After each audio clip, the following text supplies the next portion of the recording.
My name is Kit Caffarella, and I am the drama director and choir director here at West Albany High School. Thanks so much for coming out and supporting drama in our schools. A couple of just notes about tonight's performance. We're going to have a 10-minute intermission between Act 1 and Act 2, and then another 10-minute intermission between Act 2 and Act 3. I love this space. I love the intimacy of this space, the smallness of this space, but this space has some disadvantages, and one of the big ones is that we have no backstage. So we will be doing set changes, but moving things from the hallway to here and the art room to here. And since we don't have wing space, it all has to come in and out the doors. So just be careful as you're leaving and coming back in. There may be cast members moving trees and things like that. So just be careful and just be aware that that's going to be happening. And you will get to see our set change live and in Technicolor. Also, if you have anything that rings, dings, chimes, lights up, please make sure that you are silencing or turning off that device, as it takes us out of that moment. So please make sure that those are off. And without any further ado, please enjoy the importance of being earnest.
Did you hear what I was playing, Lane? No, sir. I didn't think you'd like to listen. I'm sorry for that. For your sake. I don't play accurately. Anyone can play accurately. But I play with wonderful expression. As far as the piano is concerned, sentiment is my forte. I keep science for life. Yes, sir. And speaking of the science of life, have you got the cucumber sandwiches cut for Lady Bracknell? Yes, sir.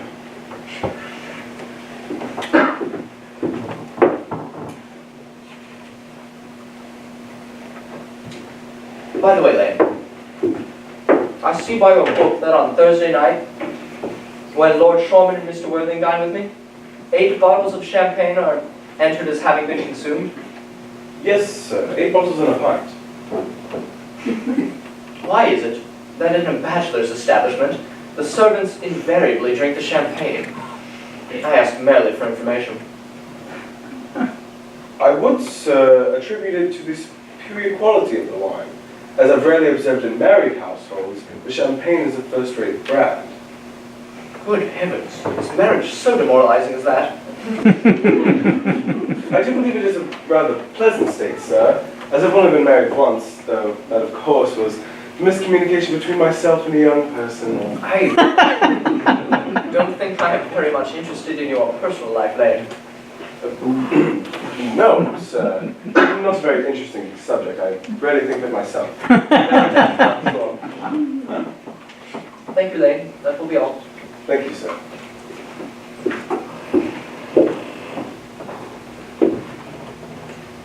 Lane's views on marriage seem somewhat lax. Really, if the lower orders don't set a good example, what on earth is the use of them? They seem, as a class, to have absolutely no sense of moral responsibility.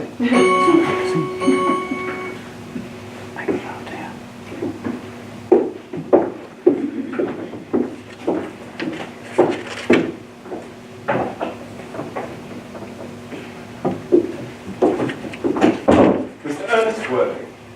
How are you, my dear Ernest? What brings you up to town? Oh, pleasure, pleasure. What else would bring one anywhere? Eating as usual, I see, Algy. I believe it is customary in good society to take some slight refreshment at 5 o'clock. Where have you been since last Thursday? In the country. What on earth do you do there? One is in town, one amuses oneself. When one is in the country, one amuses other people. This is excessively boring. And who are these people you amuse? No, neighbors. Got nice neighbors in your part of Shropshire? Perfectly horrid. Never speak to one of them. How immensely you must amuse them. By the way, Shropshire is your county, is it not? Oh, of course. Hello, why all these cups? Why cucumber sandwiches?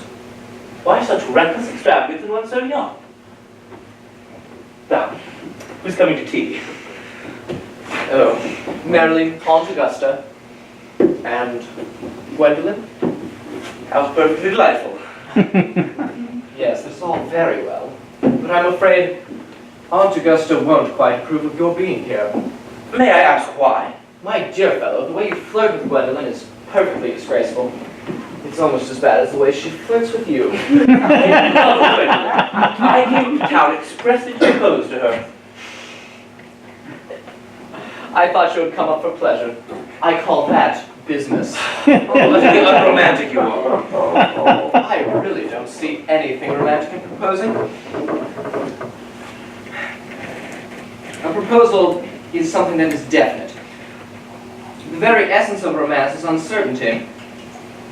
If I ever get married, I'll certainly try to forget the fact. I have no doubt about that, dear Algie. The divorce courts were specially invented for people whose memories are so curiously constituted. Oh, there is no use speculating on that subject.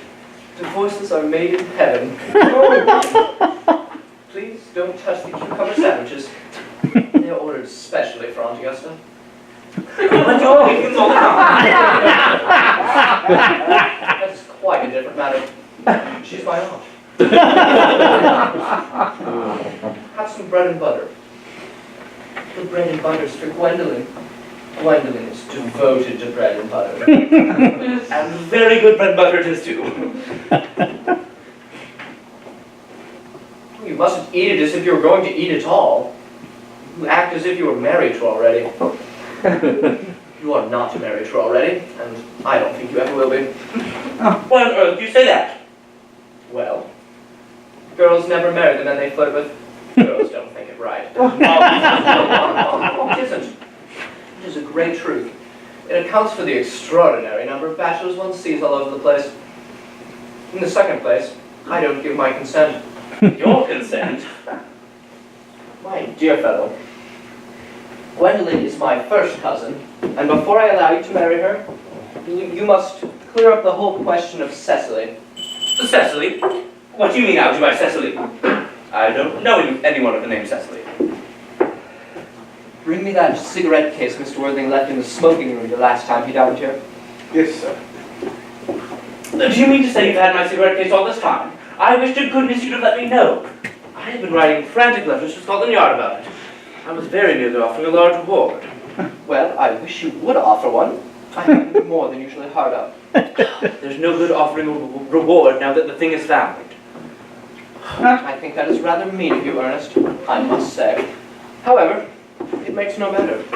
For now that I look in the inscription inside, I find the thing isn't yours at all. Of course it's mine. You've seen me with it 100 times, and you have no right whatsoever to read what is written inside. It is a very ungentlemanly thing to do to read a private cigarette case. It is absurd to have a hard and fast rule about what one should read and what one shouldn't. More than half of modern culture depends on what one shouldn't read. I am perfectly aware of the fact, and I don't propose to discuss modern culture. It isn't the sort of thing one talks of in private. I simply want my cigarette case back. Yes, but this isn't your cigarette case. This cigarette case is a present from someone of the name of Cecily. And you said you didn't know anyone of that name. Well, if you want to know, Cecily happens to be my aunt.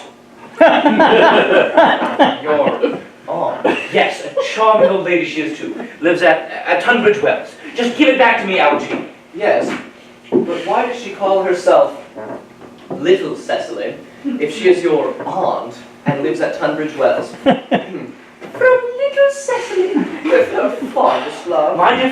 earth is there in that? Some aunts are tall, some aunts are not. Surely that's something an aunt may be allowed to decide for herself. You seem to think that every aunt should be exactly like your aunt. That is absurd.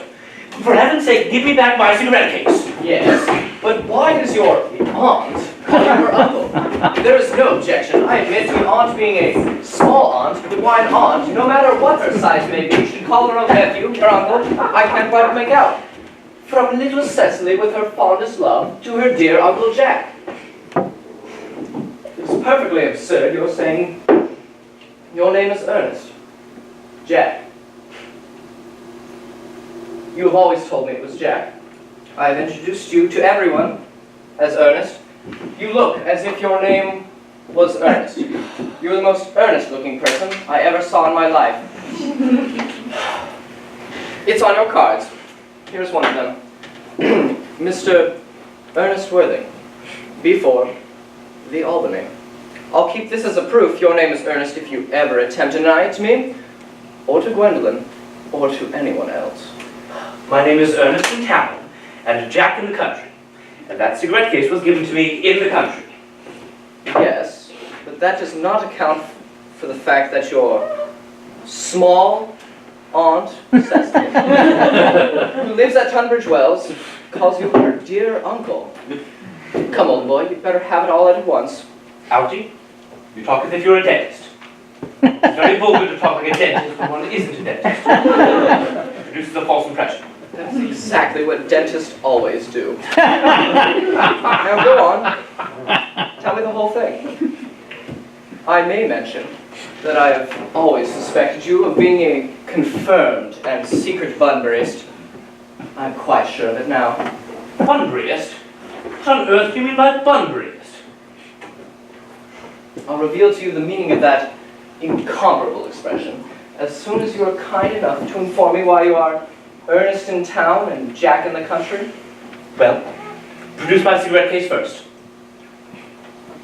Here it is. Now produce your explanation, and pray, make it improbable. There is nothing improbable about my explanation at all. In fact, it's perfectly ordinary. Mr. Thomas Cardew, who adopted me when I was a little boy, made me in his will guardian to his grandmother, Miss Cecily Cardew, who addresses me as uncle from motives of respect you could not possibly appreciate. Now lives with me in my house in the country, under the charge of her admirable governess, Miss Prison. Where is that place in the country, by the way? That's nothing to you, dear boy. You're not going to be invited. I may tell you quite candidly, the place is not in Shropshire. I suspected that. I have Bunburied all over Shropshire on 2 separate occasions. Now go on. Why are you Ernest in town and Jack in the country? I don't know if you'll be able to understand my real motives. You're hardly serious enough. When one is placed in the position of guardian, one must adopt a very high moral tone on all subjects. Indeed, it's one's duty to do so. And, as a high moral tone cannot be said to conduce very much to either one's health or one's happiness, in order to get up to town, I've always pretended to have a younger brother by the name of Ernest, who lives in the Albany and gets into the most dreadful scrapes. That, my friend, is the whole truth, pure and simple. The truth is rarely pure and never simple. Modern life would be very teased if it were either, and modern literature a complete impossibility. Wouldn't be at all a bad thing. Literary criticism is not your forte. Don't try it. You should leave it to the people who haven't been at a university. They do it so well in the daily papers. What you really are is a Bunburyist. I was quite right in saying you're a Bunburyist. You're one of the most advanced Bunburyists I know. What on earth do you mean? You have invented a very useful younger brother called Ernest in order that you might be able to come up to town as often as you like. I have invented a permanent invalid called Bunbury in order that I may be able to go down to the country whenever I choose. Bunbury is perfectly invaluable. If it weren't for his extraordinary bad health, for instance, I wouldn't be able to dine with you at Willis's tonight, or I have been rather quite engaged on Augusta for more than a week. But I haven't asked you to dine with me anywhere tonight. I know. You're absurdly careless about sending out invitations. It is very foolish of you. Nothing annoys people so much as not receiving invitations. You would much better dine with your Aunt Augusta. I haven't the smallest intention of doing anything of the kind. In the first place, I dine there on Monday, and once a week is quite enough to dine with one's own relations. In the second place, whenever I do dine there, I'm always treated as a member of the family, and either sent down with no women at all, or two. In the third place, I know perfectly well whom she will place me next to. She will place me next to Mary Farquhar, who always flirts with her own husband across the dinner table. That is not very pleasant. Indeed, it is not even decent. And that sort of thing is enormously on the increase. The amount of women in London who flirt with their own husbands is perfectly scandalous. It looks so bad. It's like washing one's own clean linen in public. Besides, now that I know you to be a confirmed Bunburyist, I naturally want to talk to you about Bunbury. I want to tell you the rules. I'm not a Bunburyist at all. If Gwendolyn accepts me, then I'm going to kill my brother. Indeed. I think I'll do in any case. Cecily has become a little too interested in him. It's rather a bore. So I'm going to get rid of him. And I strongly advise you to do the same with Mr. Bunbury. With your invalid friend, who has the absurd name. Nothing will induce me to part with Bunbury. And if you ever get married, which seems to me extremely problematic, you would be very glad to know Bunbury. A man who marries without knowing Bunbury has a very tedious time of it. That is nonsense. If I marry a charming girl like Gwendolyn, and she is the only girl I ever saw in my life that I would marry, I certainly won't want to know Bunbury. Then your wife will. You don't seem to realize that in married life, 3 is company and 2 is none. That, my dear young friend, is the theory the corrupt French drama has been propounding for the last 50 years. Yes, and that the happy English home is proven in half the time. For heaven's sake, don't try to be cynical. It's perfectly easy to be cynical. It isn't easy to be anything nowadays. There's such a lot of beastly competition about.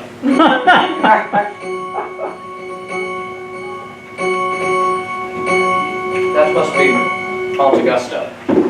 Only relatives or creditors ever ring in that Wagnerian manner. If I can get her out of the way for 10 minutes in order that you might have the opportunity to propose to Gwendolyn, may I dine with you at Willis's tonight? I suppose so, if you want to. Yes, but you must be serious about it. I hate people who are not serious about their meals. It is so shallow of them.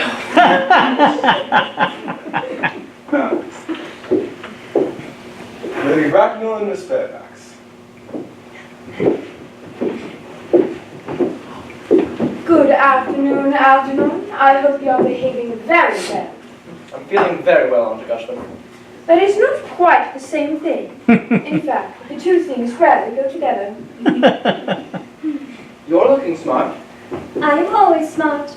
Am I not, Mr. Worthing? You're quite perfect, Miss Fairfax. I hope I am not that. It would leave no room for developments, and I intend to develop in many directions. I am sorry if we were a little late, Algernon. I was obliged to call on dear Lady Harbury. I hadn't seen her since her poor husband's death. I've never seen a woman look so altered. She looked quite 20 years younger. And now I'll have a cup of tea and one of those nice cucumber sandwiches you promised me. Certainly, Aunt Augusta. Won't you come and sit here, Gwendolyn? Thanks, Mamma. I'm quite comfortable where I am. Good heavens! Lane, why are there no cucumber sandwiches? I ordered them specially. There were no cucumbers in the market this morning, sir. I went twice. No cucumbers? No, sir, not even for ready money. Oh, thank you, Lane. That will do. Thank you, sir. I'm greatly distressed about there being no cucumbers, Aunt Augusta. Not even for ready money. It really makes no difference, Algernon. I had some crumpets with dear Lady Harbury, who seems to me to be living entirely for pleasure now. I hear her hair has turned quite gold from grief. It certainly has changed its colour. Thank you. From what cause, of course, I cannot say. I've quite a treat for you tonight, Algernon. I'm going to sit you next to Mary Farquhar. She is such a nice woman, and so attentive to her husband, too. It is delightful to watch them. I am afraid, Aunt Augusta, I shall have to give up the pleasure of dining with you tonight after all. I hope not, Algernon. It would throw my table completely out. Your uncle would have to dine upstairs. Fortunately, he is accustomed to that. He's a great bore, and I need hardly say a terrible disappointment. But the fact is, I just had a telegram to say that my poor friend Bunbury is very ill again. Oh. They seem to think I should be with him. It is very strange, this Mr. Bunbury seems to suffer from curiously bad health. Yes. Poor Bunbury is a dreadful invalid. Well, I must say that I think it is high time that this Mr. Bunbury made up his mind whether he was going to live or to die. This shilly-shally with the question is absurd. Nor do I in any way encourage this modern sympathy with invalids. I consider it moral. Health is the primary duty of life. Illness is hardly a thing to be encouraged in others. I'm always reminding that to your poor uncle, but he never seems to take much notice as far as improvement of his ailment goes. I should be much obliged if you would ask Mr. Bunbury, from me, to be kind enough as to not have a relapse on Saturday, for I rely on you to arrange my music for me. It is my last reception, and one wants something that will encourage conversation in others, particularly at the end of the season, when everyone has practically said everything they had to say, which, in most cases, was probably not much. I'll speak to Bunbury, Aunt Augusta, if he is still conscious. I think I can promise you he'll be all right by Saturday. Of course, the music is a great difficulty. You see, if one plays good music, people don't listen. And if one plays bad music, people don't talk. But I'll run over the program I've drawn out if you'll kindly come into the next room for a moment. Thank you, Algernon. That is very kind of you. I'm sure the program will be delightful after a few expurgations. French songs I cannot possibly allow. People always seem to think they are improper and either look shocked, which is vulgar, or laugh, which is worse.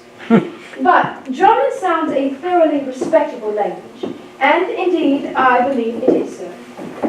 Gwendolyn, you will accompany me? Certainly, Mum.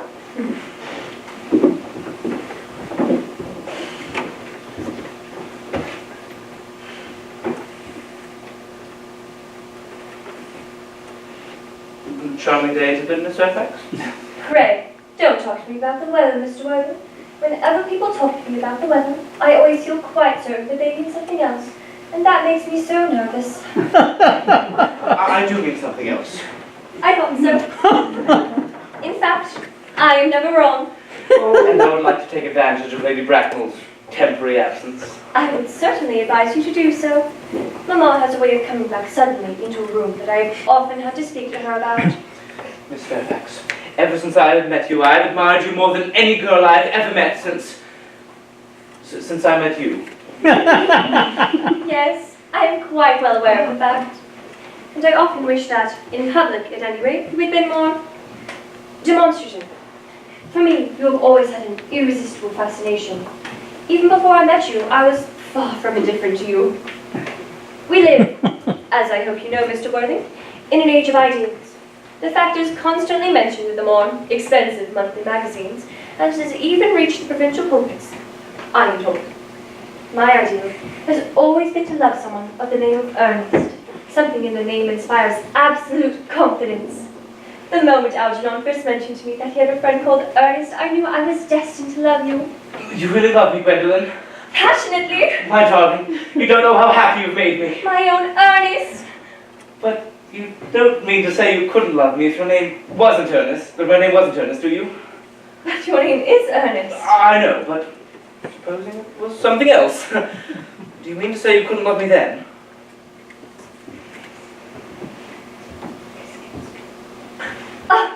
Then that is clearly a metaphysical speculation, and like most metaphysical speculations, has very little reference at all to the facts of real life as we know them. Well, personally, darling, to speak quite candidly, I don't much care for the name of Ernest. I don't think it suits me at all. It suits you perfectly. It is a divine name. It has a music of its own. It produces vibrations. Well, really, Gwendolyn, I think there are a lot of other, much nicer names. I think Jack, for instance, a charming name. Jack? No. There is very little music in the name Jack, if any at all indeed. It does not thrill. It produces absolutely no vibrations.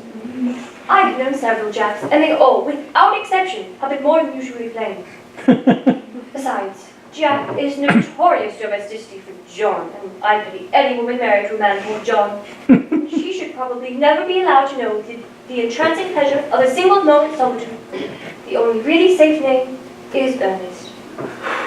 Gwendolyn, I must get christened at once. I mean, we must get married at once. No time to be lost. Married, Mr. Worthing? Well, surely.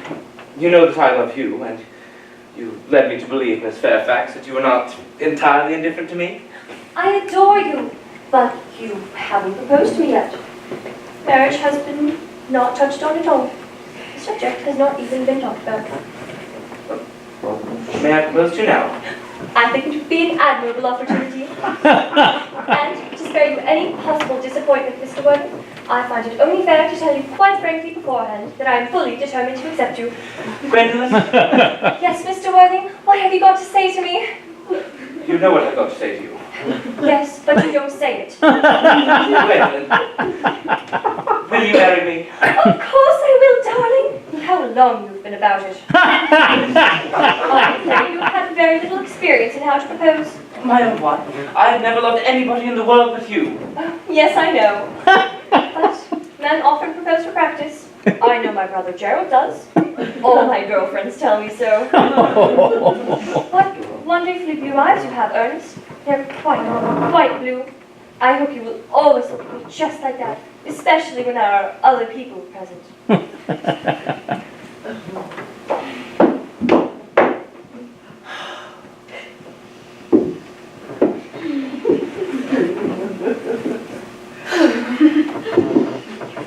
Mr. Worthing, rise, sir, from that semi-recumbent posture. It is most indecorous.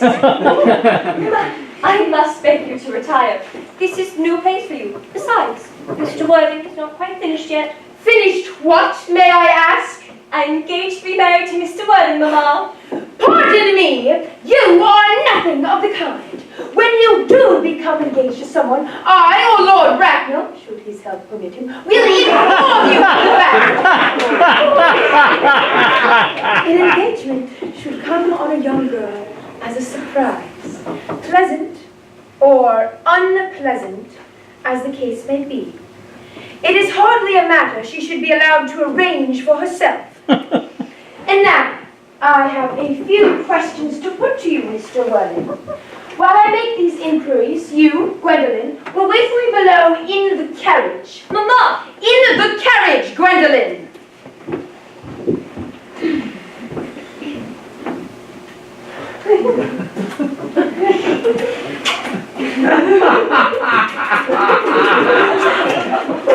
Gwendolyn!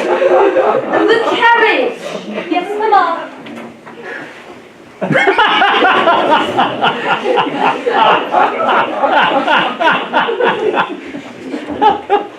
You may take a seat, Mr. Worthing.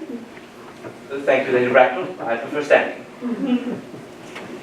I feel bound to tell you that you are not down on my list of eligible young men, although I have the same list as the dear Duchess of Bolton has. We work together, in fact.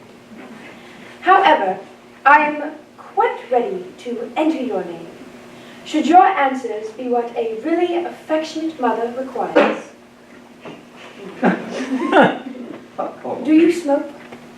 Well, I must admit I smoke. I'm glad to hear it. A man should always have an occupation of some kind. There are far too many idle men in London as it is. How old are you? 29. A very good age to be married at. I have always been of the opinion that a man who desires to be married should know either everything or nothing. Which do you know? I know nothing, Lady Bracknell. I am pleased to hear it.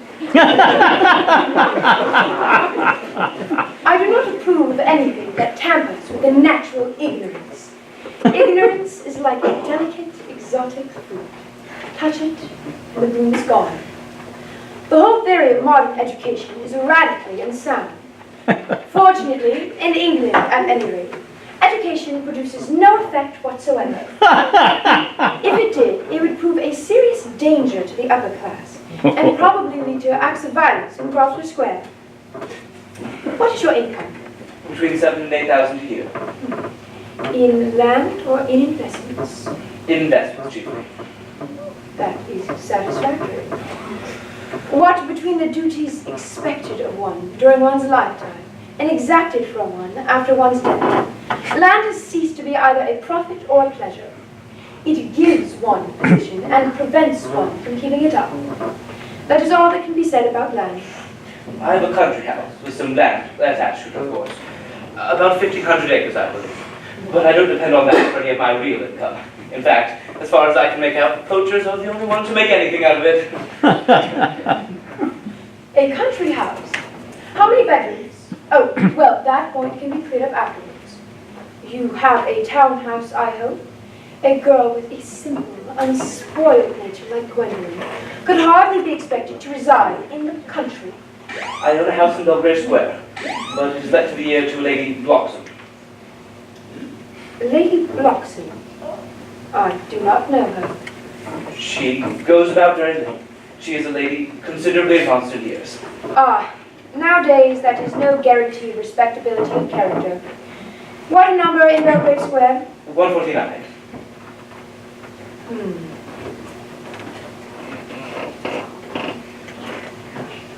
The unfashionable side. I thought there was something. However, that could be easily altered. Do you mean the fashion or the side? Both, if necessary, I presume. What are your politics? Well, I'm afraid I really have none. I'm a liberal unionist. Oh, they count as Tories. They dine with us, or come in the evening at any rate. Now, to minor matters. Are your parents living? I have lost both my parents. To lose one parent, Mr. Worthing, may be regarded as a misfortune. To lose both looks like carelessness. Who was your father? He was evidently a man of some rank. Was he born in what the radical papers call the purple of comets, or did he rise from the ranks of aristocracy? Well, I'm afraid I really don't know. I told you that I had lost both my parents. It would be near the truth to say that my parents lost me. I was found. Found? Mr. Thomas Cardew, a man of a very charitable and kindly disposition, found me and gave me the name of Worthing because he happened to have a first-class ticket to Worthing in his pocket at the time. Worthing is a place in Sussex. It is a seaside resort. Where did the charitable gentleman who had this first-class ticket to this seaside resort find you? In a handbag.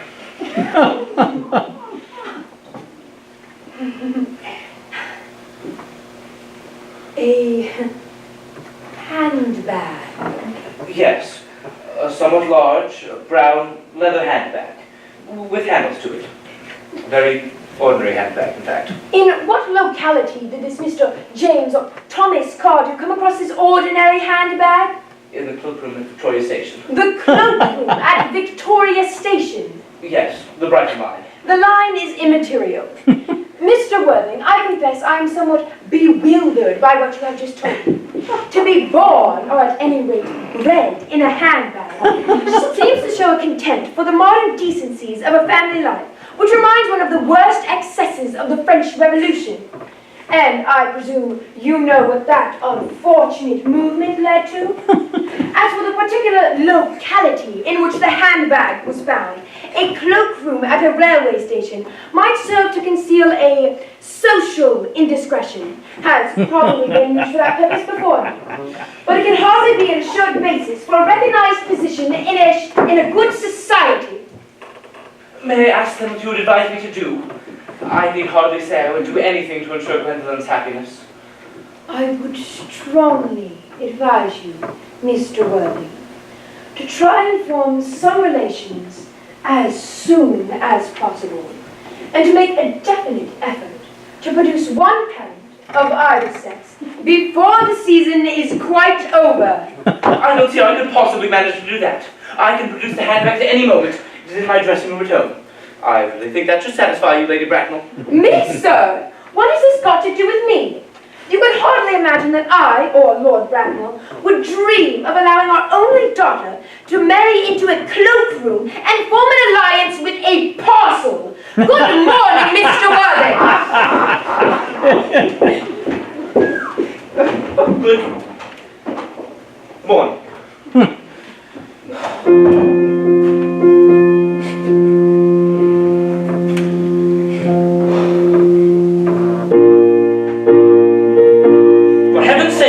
Stop playing that ghastly tune! How idiotic you are!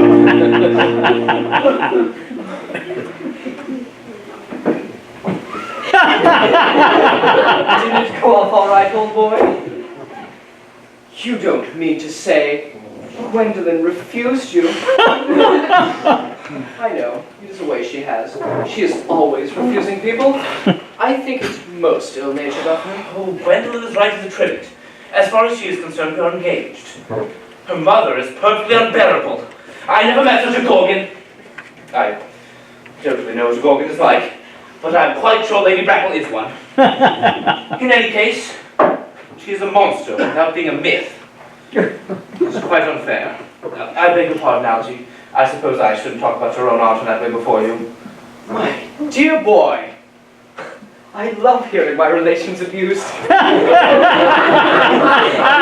is the only thing that makes me put up with them at all. Relations are simply a tedious pack of people who haven't the remotest knowledge about how to live, nor the smallest instinct about when to die. Oh, that is nonsense. It isn't. Well, I'm not going to argue with you about it. You always want to argue about things.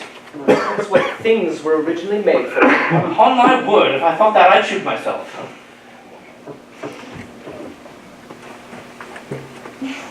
You don't suppose Gwendolyn might become like her mother in about, 150 years, do you, Alfie?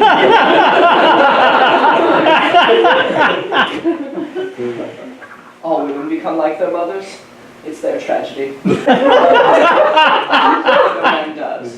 That's his. That's clever. It's perfectly phrased, and quite as true as any observation in civilized life should be. I am sick to death of cleverness. Everybody's clever nowadays. You can't go anywhere without meeting clever people. It's become an absolute public nuisance. I wish to goodness we had a few fools left.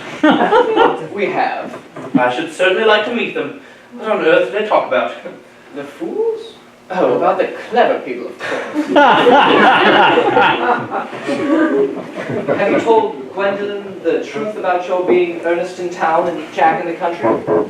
My dear young friend, the truth isn't the sort of thing you tell to a sweet, refined girl like Gwendolyn. What ideas you have about the ways to behave to a woman? The only way to behave to a woman is to flirt with her if she is pretty, and to someone else if she is plain. Oh, that is nonsense.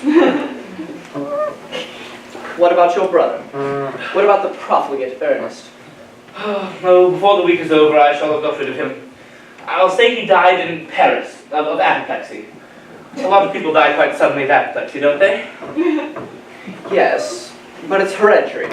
It's the sort of thing that runs in families. Or much better say, a severe chill. You're sure a severe chill isn't hereditary or anything like that? Of course it isn't. Very well then. My poor brother Ernest, carried off in Paris by a severe chill. That gets rid of him. But, didn't you say Miss Cardew was a little too much interested in him? Wouldn't she feel his loss a good deal? That is quite all right. Cecily is not a silly, romantic girl, I'm glad to say. She has a capital appetite, goes long walks, and pays no attention at all to her lessons. I would rather like to meet Cecily. I will take very great care you never do. She is excessively pretty and is only just 18. Does Gwendolyn know you have an excessively pretty ward who is only just 18? One doesn't blurt these things out to people. Besides, Gwendolyn and Cecily are perfectly certain to be extremely great friends. I'll bet you anything you like that within a half an hour after they have met, they will be calling each other sister. We mean you only call each other that after they've called each other a lot of other things first. That is nonsense.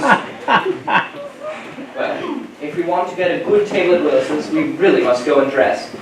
Did you know it is nearly 7? Well, it is always nearly 7. Well, I'm hungry. I never knew you when you weren't. Well, what shall we do after dinner? Go to the club? Oh no, I hate talking. Well, let us go to the theater. Oh no, I loathe listening.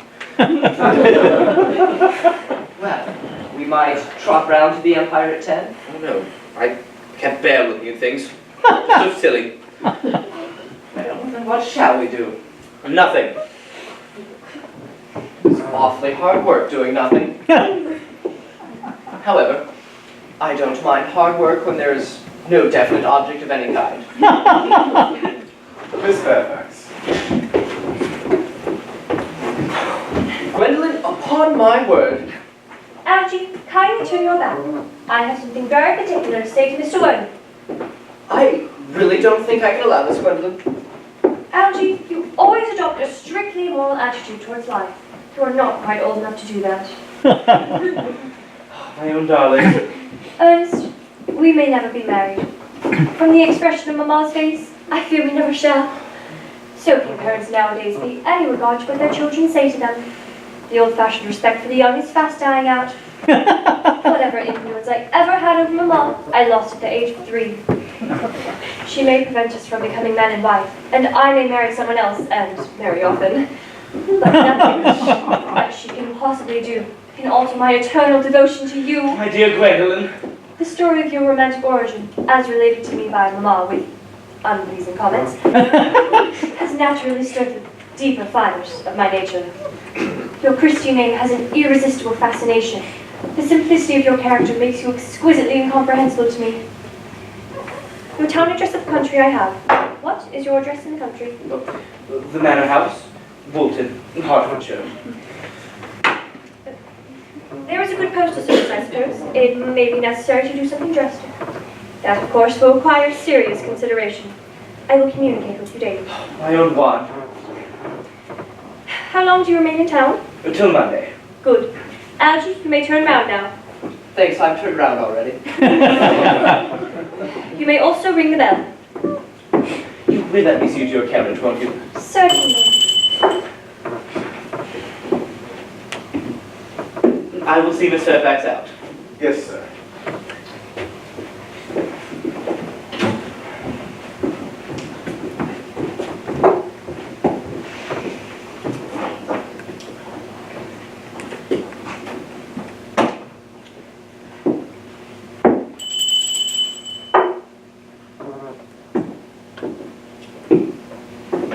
A glass of sherry, Lane. Yes, sir.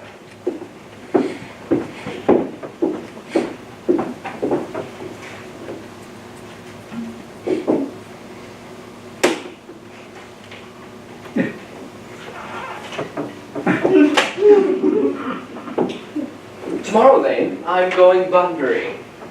Yes, sir. I shan't be back until Monday. Put up the dress clothes and all the Bunbury suits. Yes, sir. I hope tomorrow will be a fine day, Lane. It never is, sir. Lane, you're the perfect pessimist. I try my best, sir, to give nothing but satisfactory. Thank you, Lane, that will be all. Thank you, sir.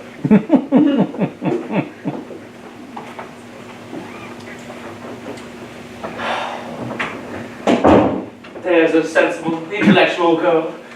The only girl I ever cared for in all my life. What on earth are you so amused at? Oh, I'm just a little anxious about poor Bunbury, that is all. If you don't take care, your friend Bunbury is going to get you into a serious scrape someday. I love scrapes. They're the only thing that are never serious. That is nonsense. We never talk anything but nonsense. Nobody ever does.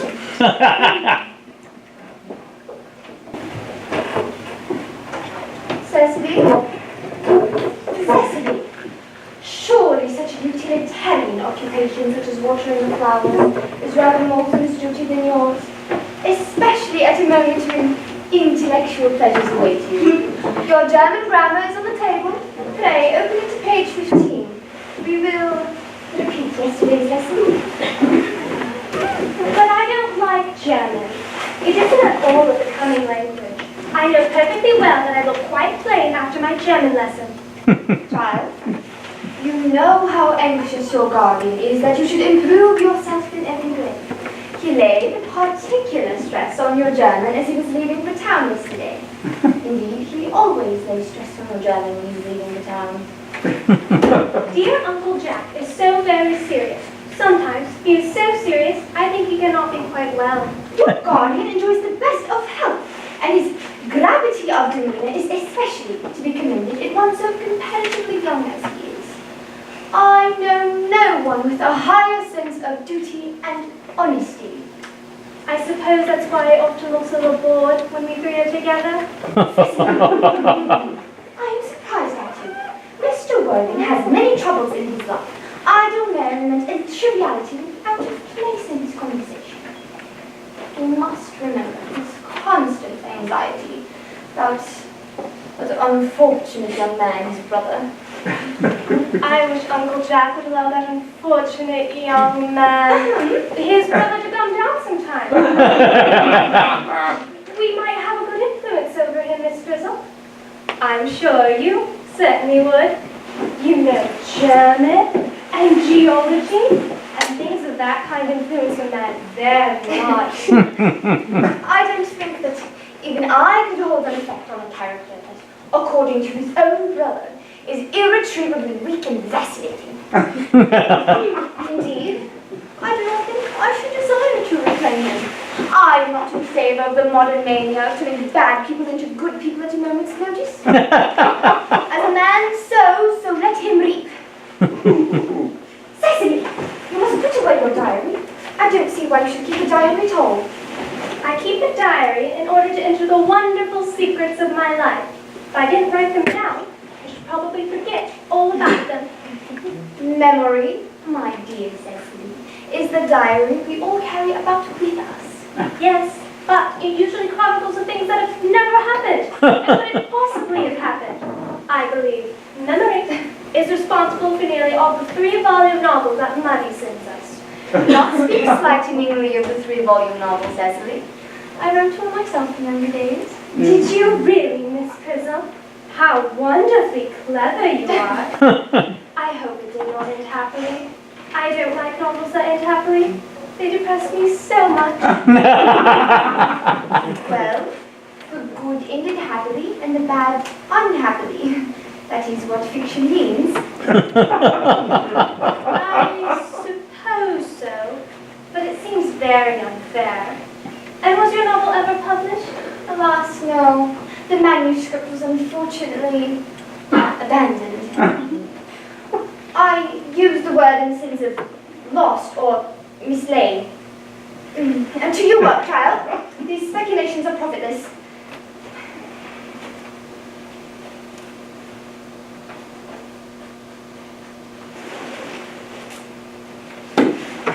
But I hate German.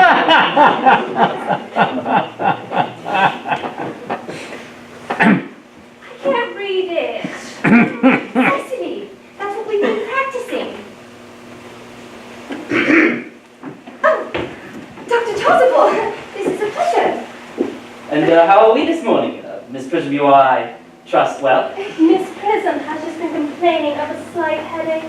I think it would do her so much good to have a short stroll with you in the park, Dr. Charles. I have said nothing about having a headache. No, dear Miss Prism, I know that.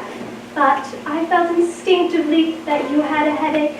Indeed, I was thinking about that and not my German lesson when the rector came in. Cecily, I hope you're not inattentive. Oh, I'm afraid I am. That's strange. Well, I'm fortunate enough to be Miss Prism's pupil, I would hang upon her lips. Metaphorically, of course, really.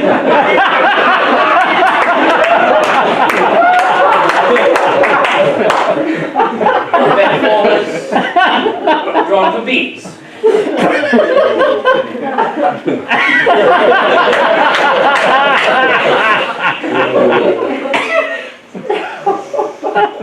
I presume Mr. Worthing has not returned from town yet. We do not expect him till Monday afternoon. Ah, yes, he usually likes to spend his Sundays in London.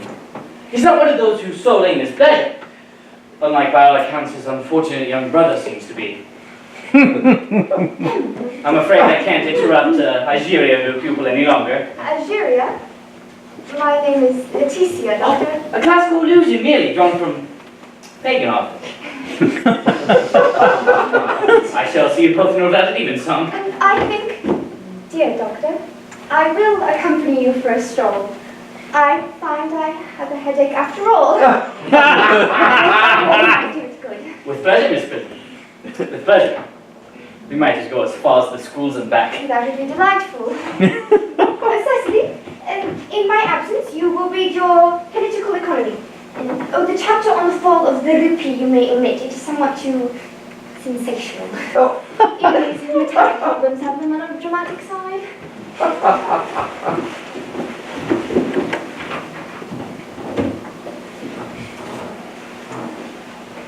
Horrid political economy. Horrid geology. Horrid German. Mr. Ernest Worthing has just arrived from the station. Please brought his luggage with him. Mr. Ernest Worthing, before the Albany W, Uncle Jack's brother. Did you tell him Mr. Worthing was in town? I did. He seemed very much disappointed. I told him you and Miss Prism were in the garden. He seemed very anxious to speak with you privately for a moment. Ask Mr. Ernest Worthing to come here. I suppose you better talk to the housekeeper about a room for him. Yes, miss. I have never met any really wicked person before. I feel rather frightened. I'm so afraid he will look just like everyone else does. He does.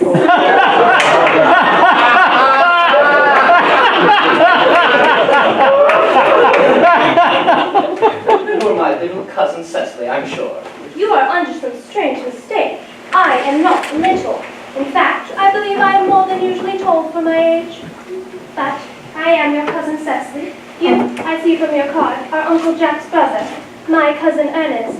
My wicked cousin Ernest. Oh, I'm not really wicked at all. You mustn't think I'm wicked, cousin Cecily. If you are not, you've certainly been deceiving us all in a very inexcusable manner. I hope you have not been leading a double life, pretending to be wicked and being really good all the time. That would be hypocrisy. Yes, of course. I've been rather reckless. I am so glad to hear it. In fact, now that you mention it, I have been very bad in my own small way. I don't think you should be so proud of that, though I'm sure it must have been very pleasant. It is much pleasanter being here with you. I can't understand how you were here at all. Uncle Jack won't be back till Monday afternoon. That is a great disappointment. I'm obliged to go up by the first train Monday morning. I have a business appointment that I'm anxious to miss. Couldn't you miss it anywhere but in London? No, the appointment is in London. Well, I know, of course, how important it is to never keep a business engagement if anyone wants to retain any sense of the beauty of life. But I still think you better wait for Uncle Jack. I know he wants to speak to you about your immigrating. About my what? Your immigrating. He has gone up to buy your outfit. I certainly wouldn't let Jack buy my outfit. He has no taste in neckties at all. I don't think you'll require neckties. Uncle Jack is sending you to Australia. Australia? I'd sooner die. Well, he said at dinner on Wednesday night that you would have to choose between this world, the next world, and Australia. Well, the accounts I have heard of the next world and Australia are not particularly encouraging. This world is good enough for me, Cousin Cecily. Yes, but are you good enough for it? I'm afraid I'm not that. That is why I want you to reform me. You might make that your mission this afternoon, if you don't mind, Cousin Cecily. I'm afraid I have no time this afternoon. Well, would you mind my reforming myself this afternoon? That's rather quixotic of you, but I think you should try. I will. I feel better already. You're looking a little worse. That is because I'm hungry. Oh, how thoughtless of me. I should have remembered that when one is going to lead an entirely new life, one requires regular and wholesome meals. Won't you come in? Thank you. Might I have a buttonhole first? I never have any appetite unless I have a buttonhole first. A marshmallow? No. I'd sooner have a pink rose. Why? Because you would like a pink rose, Cousin Cecily. I don't think it can be right for you to talk to me like that. Miss Prism never said such things to me. And Miss Prism is a short-sighted old lady. You're the prettiest girl I ever saw. Miss Prism says that all good looks are a snare. They're a snare that every sensible man would like to be caught in. I didn't think I would care to catch a sensible man. I should have known what to talk to him about.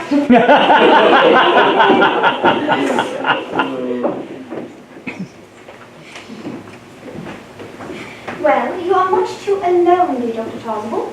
You should get married. A misanthrope, I can understand. A womanthrope? Never. Believe me, I feel this is so neologistic a phrase. The precept as well as the practice of the primitive church was distinctly against matrimony. Well, that is obviously the reason the primitive church has not lasted until the present day. You do not seem to realize, dear doctor, that by persistently remaining single, a man converts himself into a permanent public temptation. Better to be more careful. This very celibacy leads weaker vessels astray. But aren't men not equally attractive when married? No. No man is ever attractive except to his wife. Not enough, I'm told, not even to her. Well, that depends on the intellectual sympathies of the woman. Maturity can always be depended on. Ripeness can be trusted. Young women are green. I spoke horticulturally. My metaphor was drawn from fruits.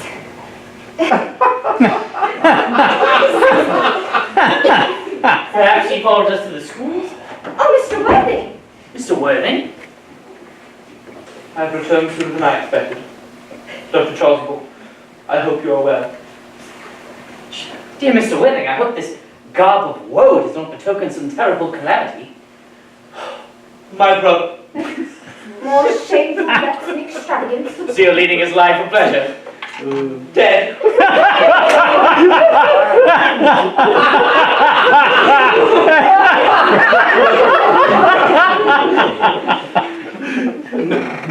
Your brother Ernest is dead? Why?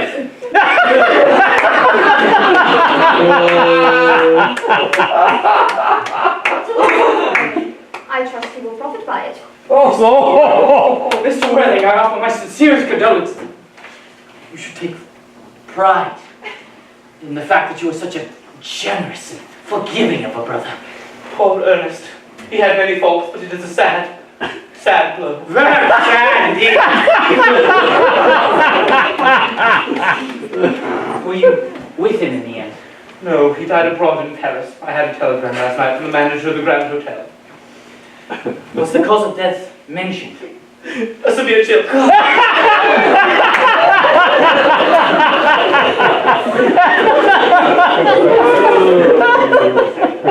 So she shall reap. Charity, dear Miss Prism, charity. None of us are perfect. I myself am peculiarly susceptible to drafts.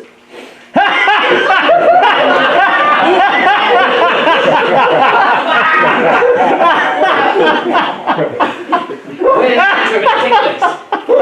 You seem to have expressed a desire to be married in Paris. In Paris? That hardly states any serious state of mind, at last. But you would wish me to no doubt make some sort of slight allusion to this tragic domestic affliction next Sunday?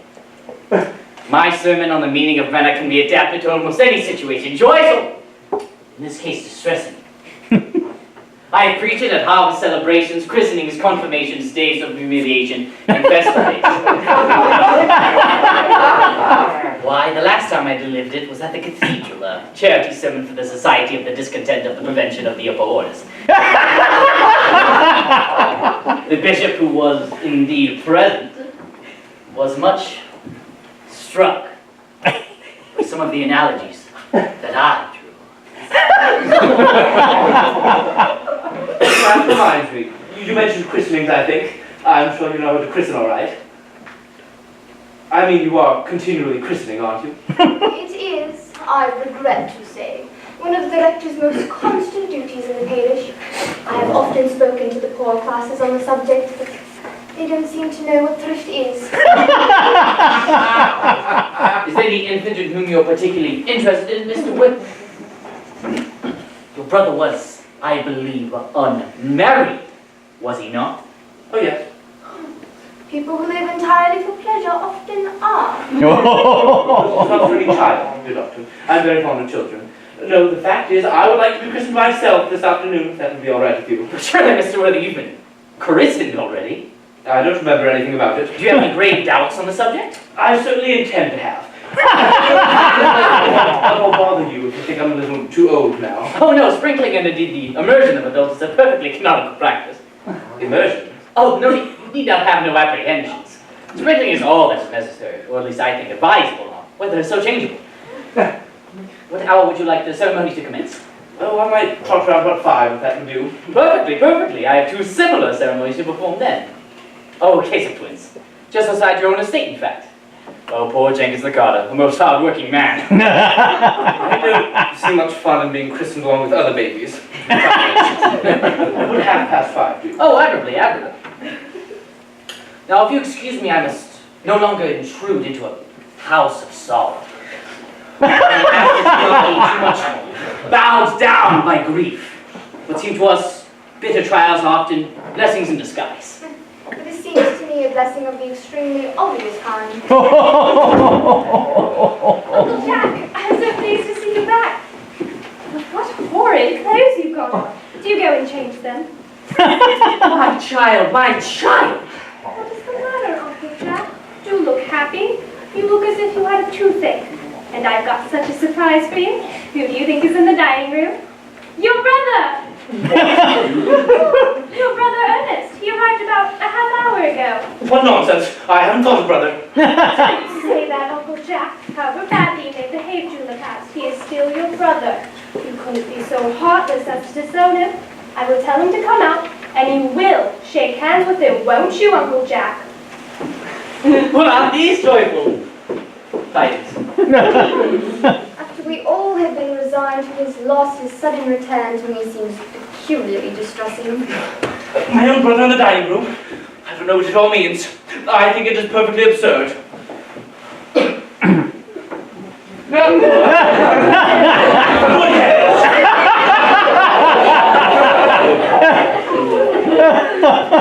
Not a joke.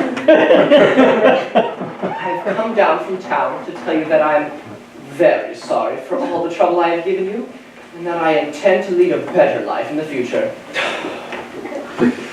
You are not going to refuse your own brother's hand, Uncle Jack. Nothing will induce me to take his hand. I think he's coming here perfectly disgraceful. He knows very well why. Oh, do be nice, Uncle Jack. There is some good in everyone. Ernest has just been telling me about his poor invalid friend, Mr. Bunbury. He goes to visit so often. There must be much good in a person who is kind to an invalid. And sit by a bed of pain. Talking about Bunbury, has he? Yes, he has told me all about poor Mr. Bunbury and his terrible state of health. Well, I won't have him talking to you about Bunbury or anything else for that matter. It is enough to drive one perfectly frantic. Well, I admit the faults are all on my side, but I must say, I find Brother John's coldness to me peculiarly painful. I expect a more enthusiastic welcome, especially considering this is the first time I've come here. If you don't shake hands with Ernest, Uncle Jack, I will never forgive you. Never forgive me. Never, never, never. Fine, but it is the last time I shall ever do it. It's pleasant, is it not? Seeing such a perfect reconciliation. We should leave the two brothers alone. Cecily, you will come with us. Certainly, Miss Blizzard. My little task of reconciliation is over. You have done a beautiful action today, child. Let us not be premature in our judgments. I feel very happy.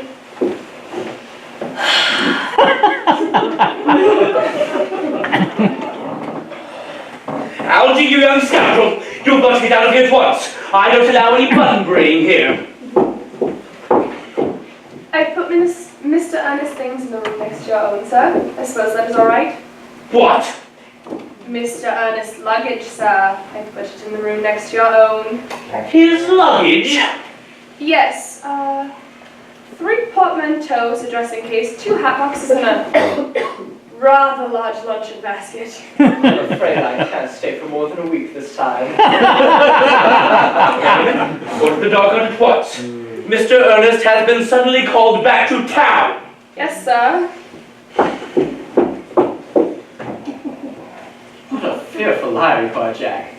I haven't been called back to town at all. Yes, you have. I've not heard anyone call me. Your duty as a gentleman calls you. My duty as a gentleman has never interfered in my pleasures in the smallest degree. I don't quite understand that. Well, Cecily's a darling. Well,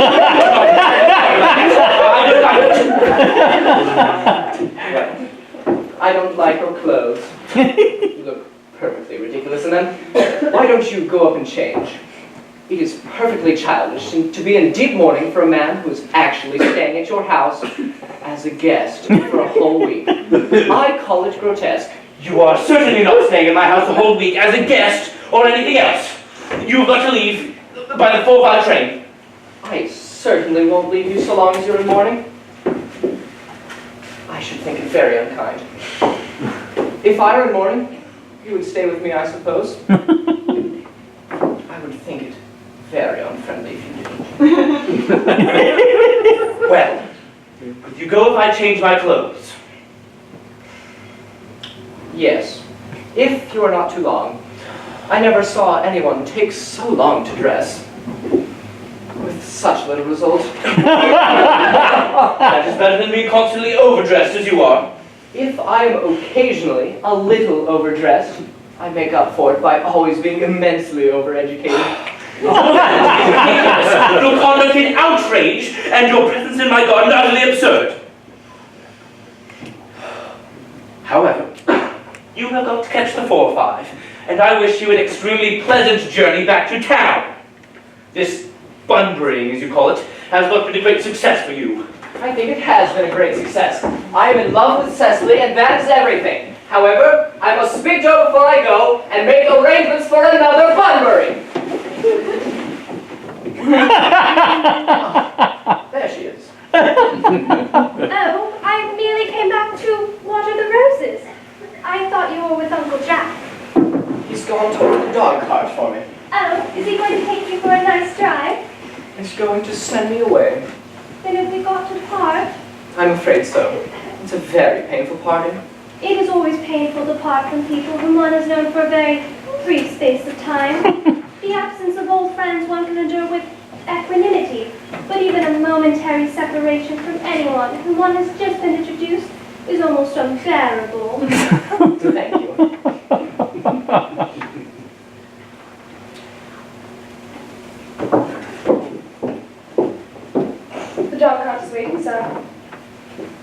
you wait, Merriman, for 5 minutes? Yes, miss.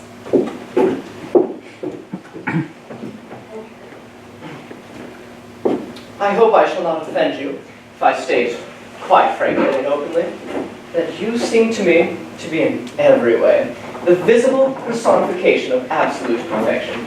I think your frankness does you great credit, Ernest. If you allow me, I will copy your remarks into my diary. Do you really keep a diary? I'd give anything to look at it. May I? Oh, no. It is simply a young girl's record of her own thoughts and impressions, and consequently meant for publication. I hope you will order a copy. But pray, Ernest, don't stop. I delight in taking down from dictation. I've reached absolute perfection. You can go on. I'm quite ready for more. Oh, pray, Ernest, don't cough. When one is dictating, one should speak fluently and not cough. Besides, I don't know how to spell a cough. Cecily, ever since I first looked upon your wonderful and incomparable beauty, I have dared to love you wildly, passionately, devotedly, hopelessly. I don't think you should tell me that you love me wildly, passionately, devotedly, hopelessly. Hopelessly doesn't seem to make much sense, does it? Cecily, The dog cart is waiting, sir. tell it to come round next week at the same hour. Yes, sir. Uncle Jack would be very much annoyed if he knew you were staying on next week at the same hour. I don't care about Jack. I don't care about anyone in the whole world but you. I love you, Cecily. You'll marry me, won't you? You silly boy, of course. Why, we've been engaged for the last 3 months. For the last 3 months? Yes, it'll be 3 months on Thursday. But however did we become engaged? Well, ever since dear Uncle Jack first confessed to us that he had a younger brother who was very wicked and bad, you, of course, have formed the chief topic of conversation between myself and Miss Prism. And, of course, a man who's much talked about is always very attractive. One feels there must be something in him after all. I dare say it was foolish of me, but I fell in love with you, Ernest. Darling. But when was the engagement actually settled? On the 14th of February last, worn out by entire ignorance of my existence, I decided to end the matter one way or another, and after a long struggle with myself, I accepted you, this dear old tree. The next day, I went out and bought this ring in your name, and this is the bangle, which your love is not, I promised you, always to wear. Did I give you this? It's very pretty, isn't it? Yes, you have wonderfully good taste, Ernest. It's the excuse I've always given you for leading such a bad life. And this is the basket in which I keep all your dear letters. My letters? But my dear, sweet, darling little Cecily, I have never written you any letters. You need hardly remind me of the fact, Ernest. I remember only too well that I was forced to write your letters for you. Sometimes oftener. Do let me read them. Oh, I couldn't possibly.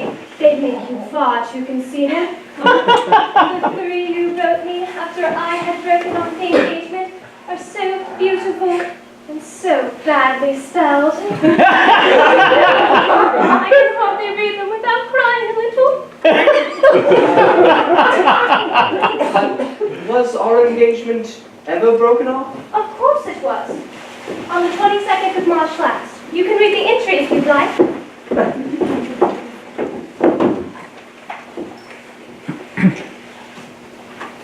Today, I have broken off my engagement with Ernest. I feel it is better to do so.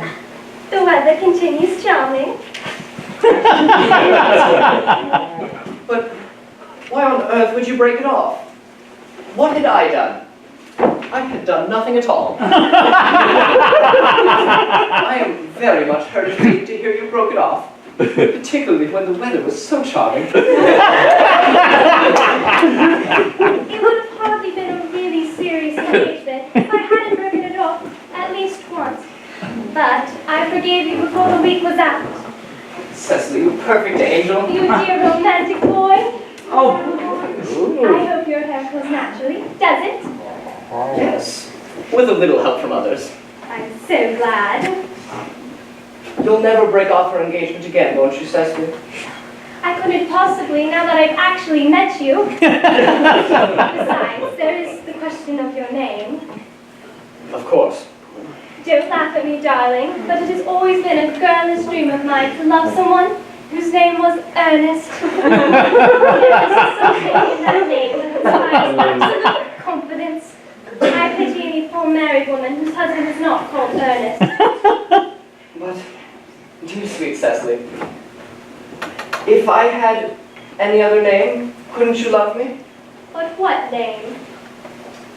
Why? Any name you like. Algernon, for instance. I don't like the name of Algernon. I really don't see why you should object to the name of Algernon. It is not at all a bad name. In fact, I think it is rather an aristocratic name. More than half the chaps who get into the bankruptcy courts are called Algernon. But seriously, Cecily, if my name were Algie, couldn't you love me? I might respect you, Ernest. I might admire your character, but I don't think I could give you my undivided attention. Your rector is, I suppose, thoroughly experienced in all the rites and ceremonials of the church? Oh yes, Dr. Choswell is a most learned man. He has never written a single book, so you can imagine how much he knows. I must see him at once on a most important christening. I mean, most important business. Oh, I shan't be away for half an hour. considering that we've been engaged since February the 14th, and that I've only met you today for the first time, I think it is rather hard for you to leave me for such a long period as a half an hour. Couldn't you make it 20 minutes? I'll be back in no time. What an impetuous boy he is. I like his hair so much. I will enter the proposal into my diary. Miss Fairfax has just called to see Mr. Worthing on very important business, Miss Fairfax states. Is it Mr. Worthing in his library? He went in the direction of the rectory some time ago, Miss. Pray, ask the lady to come out here. Mr. Worthing is sure to be back soon. Yes, Miss. And you can bring tea. Yes, Miss. Miss Fairfax, I suppose one of the many good elderly women who are associated with Uncle Jack and his philanthropic work. I don't quite like women that are involved in philanthropic work. I think it's so forward of them. Miss Fairfax.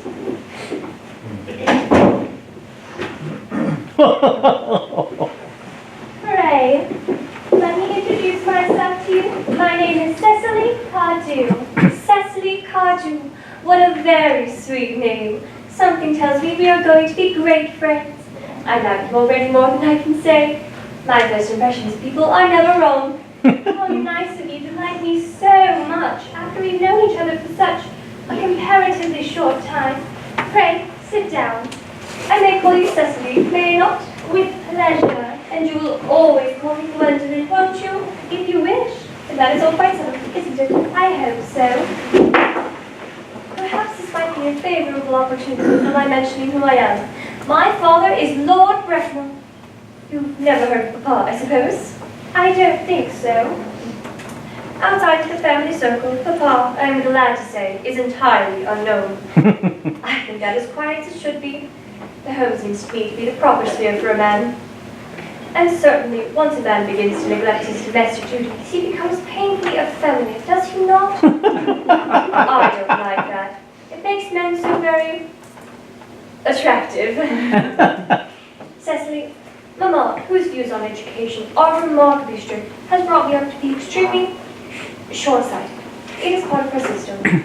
So, do you mind my looking at you through my glasses? Oh no, not at all, Gwendolyn. I'm quite fond of being looked at. Oh.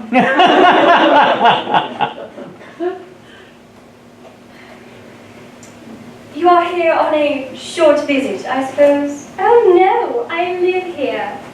Really? Your mother, no doubt, or perhaps some other female relative of advanced years resides here also? Oh no, I have no mother, nor in fact any relations. Indeed. My guardian, with the assistance of Miss Prism, have the arduous task of looking after me. Your guardian? Yes, I am Mr. Worthing's ward. Ah, it is strange. He never mentioned to me that he had a ward. How secretive of him. He grows more interesting hourly. I am not sure, however, that news inspires you with feelings of unmixed delight. I am very fond of you, Cecily. I have liked you ever since I met you. But I feel bound to state that now that I know that you are Mr. Worthing's ward, I cannot help expressing a wish that you were, well, just a little bit older than you seem to be, and not quite so very alluring in appearance. In fact, if I may speak quite candidly, pray do. I think that when anyone has anything unpleasant to say, one should always be quite candid. Well, to speak with perfect candor, Cecily, I wish that you were fully 42, and more than usually plain for your age. Ernest has a strong, upright nature.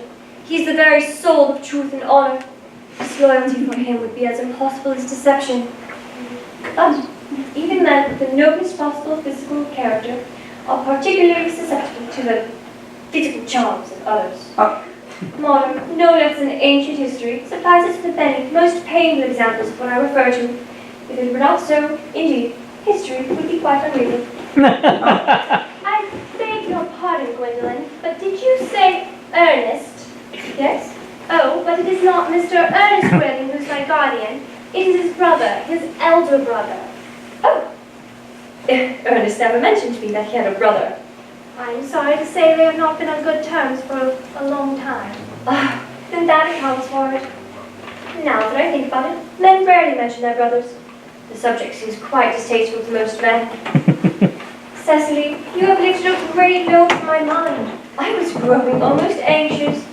It would have been terrible if a cloud had come across a friendship like ours, would it not? Of course, you are quite sure it is not Mr. Ernest Worthing who is your guardian? Quite sure. In fact, I'm going to be his. I beg your pardon. Dearest Gwendolyn, there is no reason why I should make a secret of it to you. Our little country newspaper should chronicle the fact next week. Mr. Ernest Worthing and I are engaged to be married. My darling Cecily. I think there must be some slight error. Mr. Ernest Worthing proposed to me.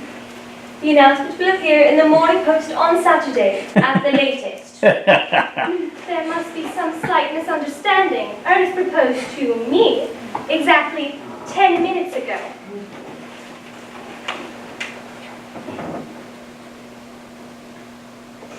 It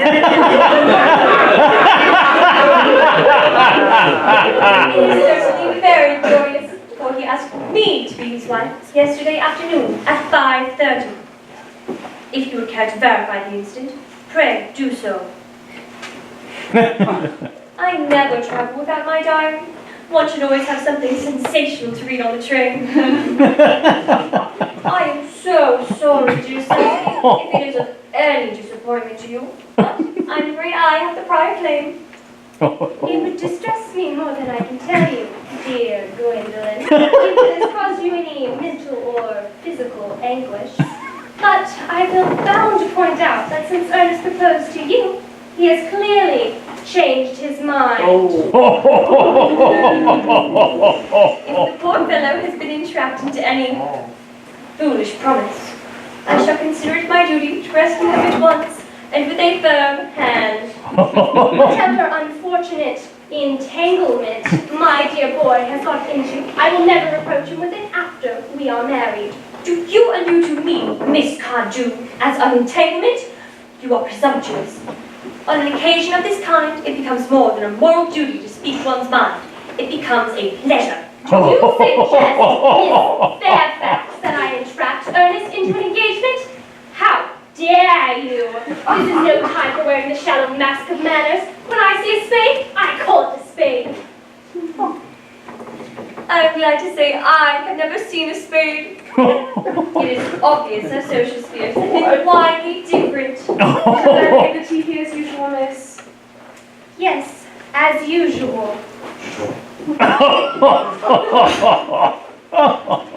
Are there many interesting walks in the vicinity, Miss Warren?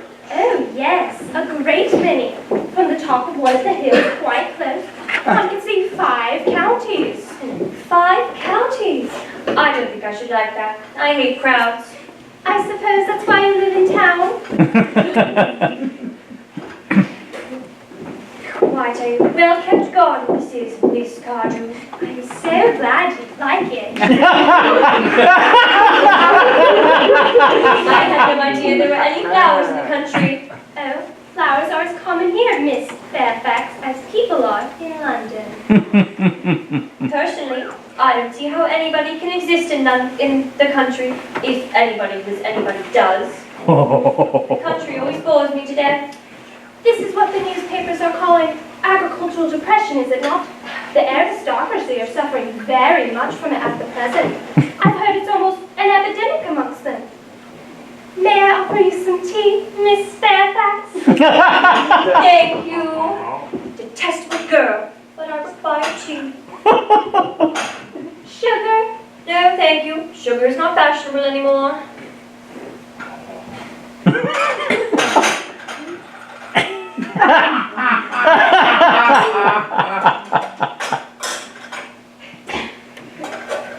Cake or bread and butter? Bread and butter, please. Cake is rarely seen in the best households nowadays.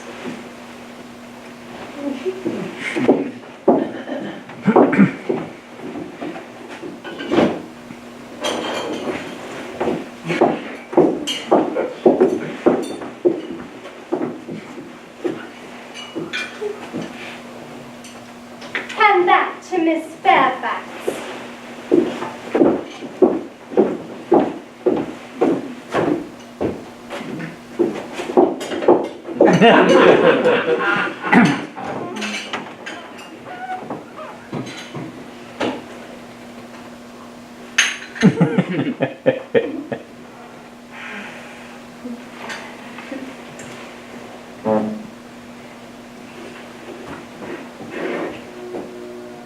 You have filled my tea with lumps of sugar, and though I asked most distinctly for bread and butter, you have given me cake. I am known for my sweetness of disposition and gentleness of my nature, but I warn you, Miss Cardew, you may go too far. To save my poor innocent boy from the machinations of any other girl, there is no length of which I would not go. From the moment I saw you, I distrusted you. I felt you were false and deceitful. I am never deceived in such matters. My first impressions of people are invariably right. It seems to me, Miss Fairfax, that I'm trespassing on your valuable time. No doubt you have many other calls of a similar character to make in the neighborhood. Ernest, my own Ernest. Darling Gwendolyn. A moment. May I ask if you're engaged to be married to this young lady? To dear little Cecily? Of course not. What could have put such an idea in your pretty little head? Thank you. You may. I knew there must be some slight misconception. The gentleman whose arm is present around your waist is my guardian, Mr. John Worthing. I beg your pardon. This is Uncle Jack. Jack! Oh! Here is Ernest. A moment, Ernest. May I ask you if you're engaged to be married to this young lady? To what young lady? Good heavens! Good heavens, Gwendolyn. To Gwendolyn. Of course not. What could have put such an idea into a pretty little head? You may. I felt there must be some slight mistake. The gentleman who are now embracing is my cousin, Mr. Algernon Moncrief. Algernon Moncrief, Are you called Algernon? I cannot deny it. Your name really Jack?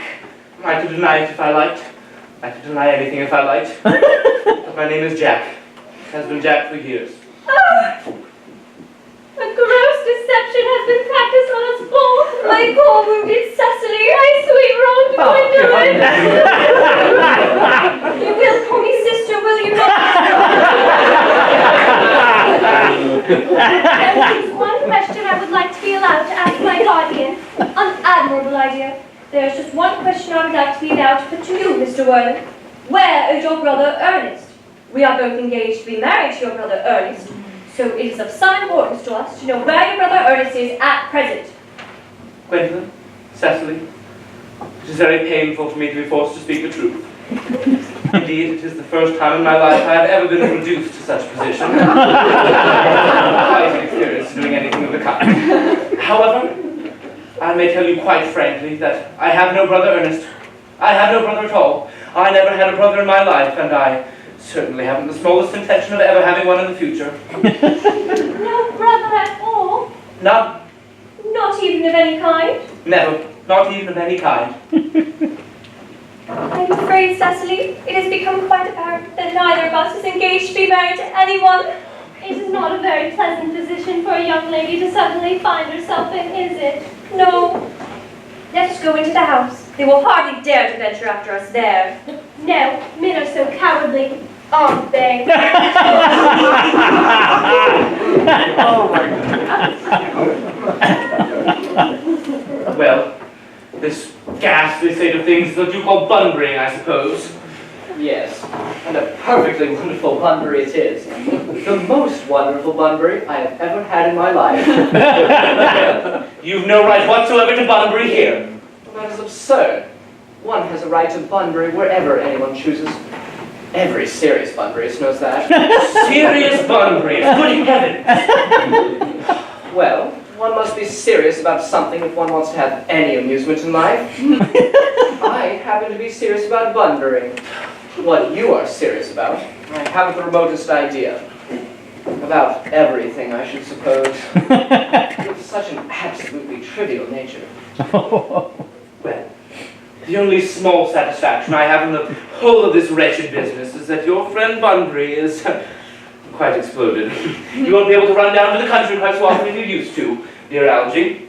And a very good thing, too. Your brother is a little off color, isn't he, dear Jack? You won't be able to disappear to London quite so frequently as your wicked custom was. And not a bad thing either. As to your conduct towards Miss Cardew, I must say that your deceiving a sweet, simple, innocent girl like that is quite inexcusable, to say nothing of the fact she is my ward. I can see no possible defense at all if you are deceiving a brilliant, clever, thoroughly experienced young lady like Miss Fairfax. To say nothing of the fact that she is my cousin. Be engaged, Gwendolyn, that's all. I love her. Well, I simply wanted to be engaged to Cecily. I adore her. Well, there's certainly no chance of your marrying Miss Cardew. There isn't much likelihood, Jack, of you and Miss Fairfax being united. That is no business of yours. If it were my business, I wouldn't talk about it. It is very vulgar to talk about one's own business. Only people like stockbrokers do that. And then rarely at dinner parties. And how you can sit there calmly eating muffins when we are in this terrible trouble, I can't quite make out. You seem to me to be perfectly heartless.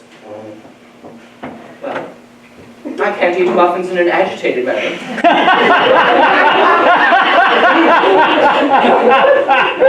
The butter would probably get on my cups.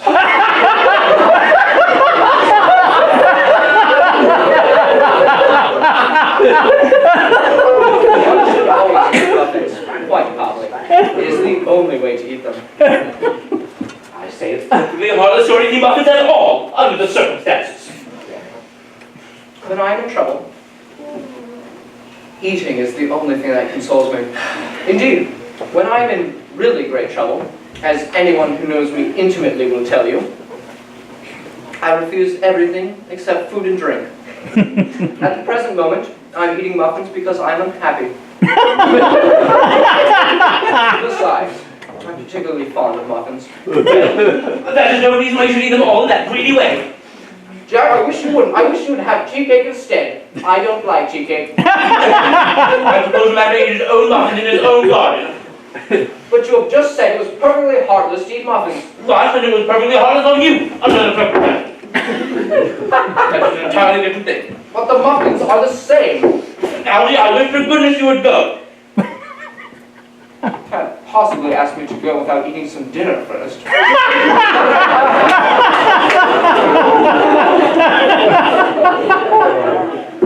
never go without my dinner. No one ever does. Well, except for vegetarians and people like that. Besides, I've just made arrangements with Dr. Chasuble to be christened at 5:45 under the name of Ernest. The sooner you give up that nonsense, the better. I made arrangements myself with Dr. Chasuble to be christened at 5:30. And naturally, I will take the name of Ernest. Gwendolyn would wish it. We can't both be christened Ernest, that's absurd. Besides, I have every right to be christened if I like. There is no evidence at all that I have ever been christened by anybody, and I should think it extremely probable I never was, and so does Dr. Chasuble. It is entirely different in your case. You have been christened already. Yes, but I haven't been christened for years. Yes. Quite so. So I know my constitution can stand it. If you're unsure about your ever having been christened, I must say I think it's rather dangerous you're venturing on it now. It might make you very unwell. You could hardly have forgotten someone very closely connected with you was nearly carried off in Paris this week by a severe chill. A severe chill was hereditary. Oh, it used to be, I know. But I dare say it is now. Science is always making wonderful improvements in things. That is nonsense. We're always talking nonsense. Jack, you're at the muffins again. I wish you wouldn't. Left. But I hate tea cake. Why on earth, then, do you allow it to be served up for your guests? What ideas you have of hospitality. Algy, I have already told you to go. I don't want you here. Why don't you go? I haven't quite finished my tea yet. Besides, there's still one muffin left.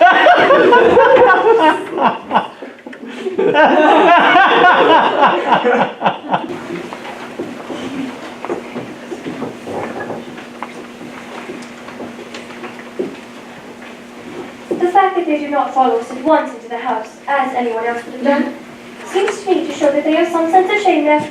They have been eating muffins. That looks like repentance. They don't notice us at all. Couldn't you cough? But I haven't got a cough. They're looking at us. What effrontery. They're approaching. That's very forward of them.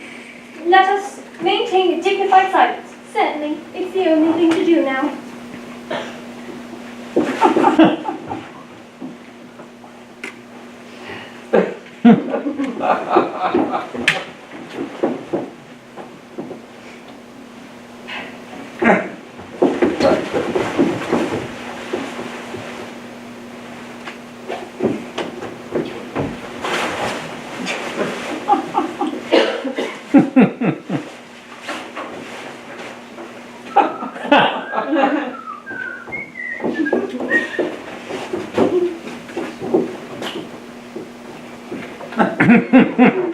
This dignified silence seems to produce an unpleasant effect. Case for one, but we will not be the first to speak. Certainly not.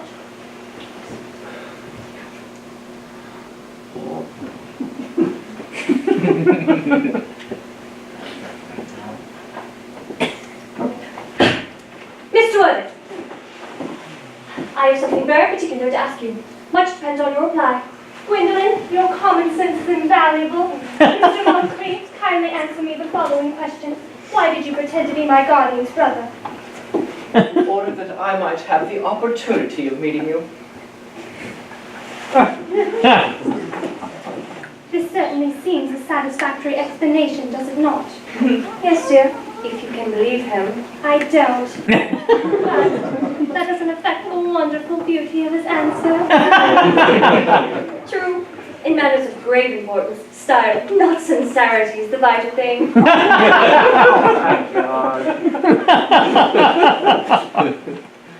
Mr. Wood, what explanation can you offer to me for pretending to have a brother?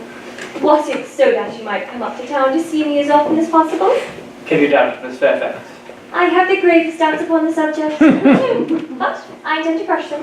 This is no time for German skepticism.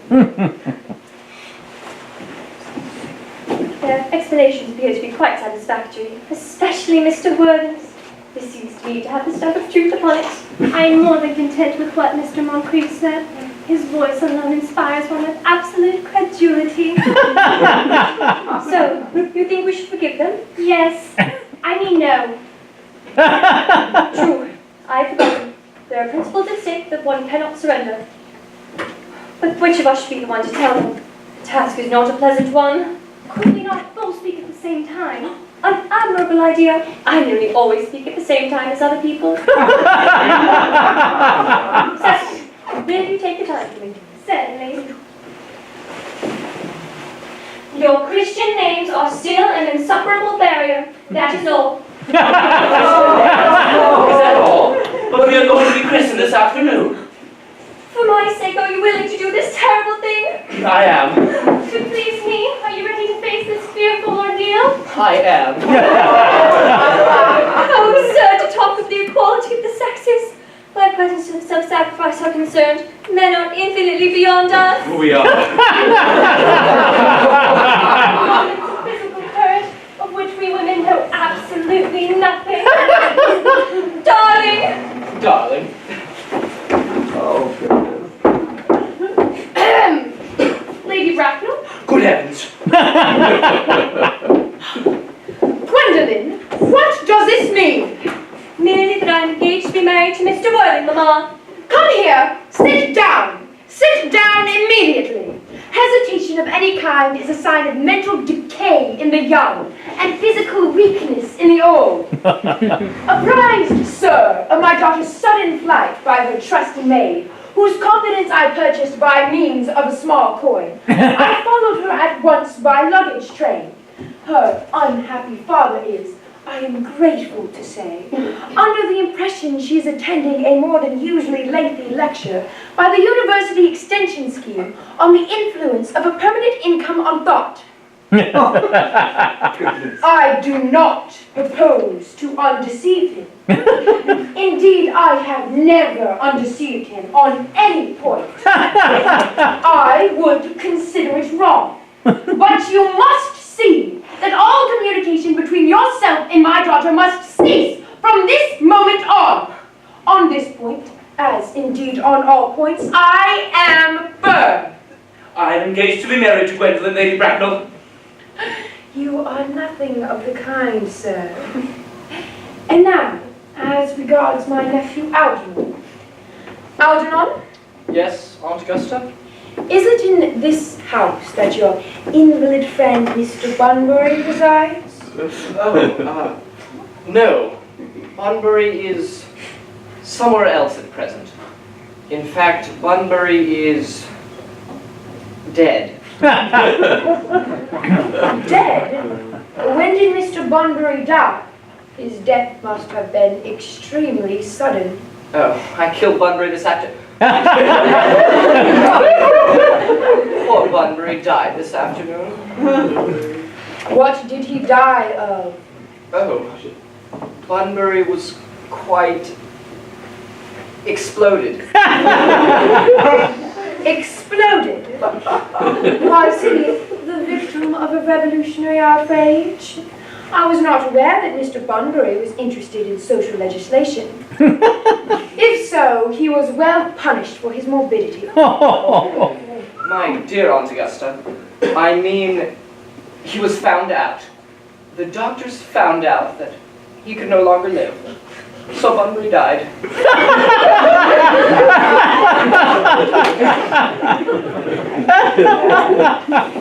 He seems to have a great deal of confidence in the opinion of his physicians. I am glad, however, that he came to some definite course of action and acted under proper medical advice.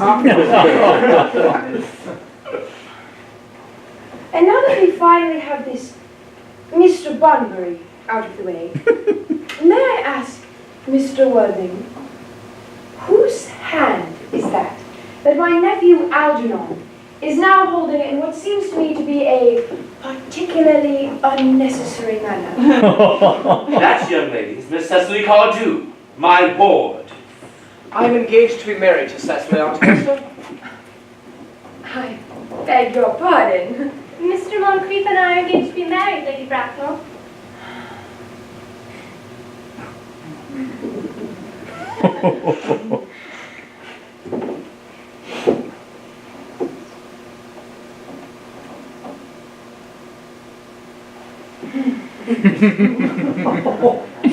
I do not know if there is anything particularly interesting in the air of this part of Hertfordshire. But I do know that the number of engagements going on seems to me to be above the average that statistics have laid out for our guidance. I think some preliminary inquiry would not be out of question. Mr. Worthing, may I ask if Miss Cardew is at all connected with any of the larger railway stations of London? I merely desire the information. Until yesterday, I was not aware that there were any families whose place of origin was a terminus.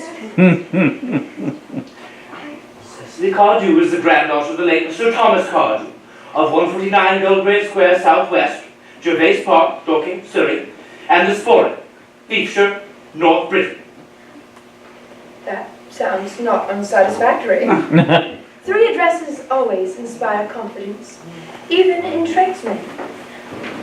But what proof have I of their authenticity? I have carefully preserved the court guides of the period. They are open to your inspection, Lady Bracknell. I have known strange errors in that publication. The family solicitors are Messrs. Markby, Markby, and Markby. Markby, Markby, and Markby, a firm of the very highest in their profession. Indeed, I am told that one of the Mr. Markbys is to be occasionally seen at dinner parties. So far, I am satisfied. Oh, that is extremely kind of you, Lady Bracknell. I also have in my possession, you will be pleased to hear, certificates of Miss Cardew's birth, baptism, whooping cough, registration, vaccination, confirmation, and the measles. Both the German and the English variety. A life crowded with incident, I see. Though perhaps somewhat too exciting for a young girl. I myself am not in favor of premature experiences. Oh, Gwendolen, the time approaches for our departure.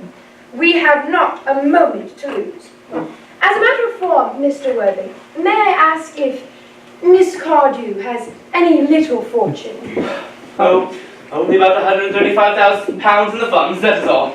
Thank you, Lady Bracknell. So nice to have seen you. A moment, Mr. Worthing. £135,000. And in the funds? Miss Cardew looks a most attractive young lady. Few girls of the present day have any really solid qualities. Any of the qualities that last and improve with time. We live, I regret to say, in an age of surfaces. Come here, dear. Pretty child. Your dress is sadly simple, and your hair looks as though if nature might have left it. But we can soon alter that. A thoroughly experienced French maid produces a really marvelous effect in a very brief space of time. Indeed, I remember recommending one to young Lady Lansing, and after 3 months, her own husband did not know her. After 6 months, nobody knew her. Kindly turn around, sweet child. precisely is what I want. Just as I expected, there are distinct social possibilities in your profile. The two weak points of our age are the ones of principle and the ones of profile.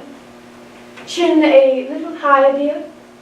Style largely depends upon the way the chin is worn. They are worn very high just at present. Algernon, Yes, Aunt Augusta? there are distinct social possibilities in Miss Cardew's profile. Cecily is the dearest, sweetest, prettiest girl in the whole world, and I don't care tuppence about social possibilities. Never speak disrespectfully of society, Algernon. Only people who cannot get into it do that. But my dear, you must know that Algernon has nothing but his debts to depend upon. And I do not approve of mercenary marriages. When I married Lord Bracknell, I had no fortune of any kind. But I didn't dream of allowing that to stand in my way. Well, I suppose I must give my consent. Thank you, Aunt Augusta. Cecily, you may kiss me. Thank you, Lady Bracknell. You may also address me as Aunt Augusta for future. Thank you, Aunt Augusta. The marriage, I think, has better take place quite soon. Thank you, Aunt Augusta. Thank you, Aunt Augusta. To speak quite frankly, I am not in favor of long engagements. They give people the opportunity of finding out each other's character before marriage. Which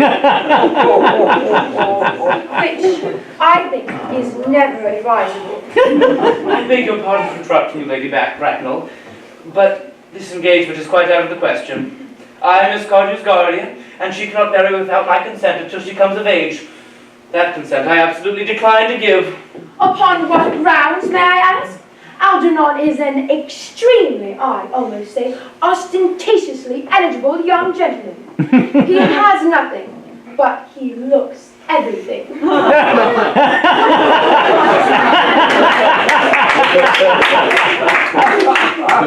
It pains me very much to speak frankly to you about your nephew, Lady Bracknell. But the truth is, I do not approve at all of his moral character. I suspect him of being untruthful. Untruthful? My nephew Algernon? Impossible. He is an Oxonian. I'm afraid there can be no possible doubt about the matter. This afternoon, during my temporary absence in London on an important question of romance, he obtained admission to my home under the false pretense of being my brother.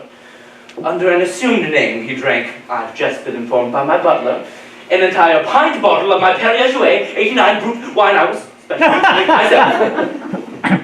Continuing his disgraceful deception, he proceeded in the course of the afternoon in alienating the affections of my only ward.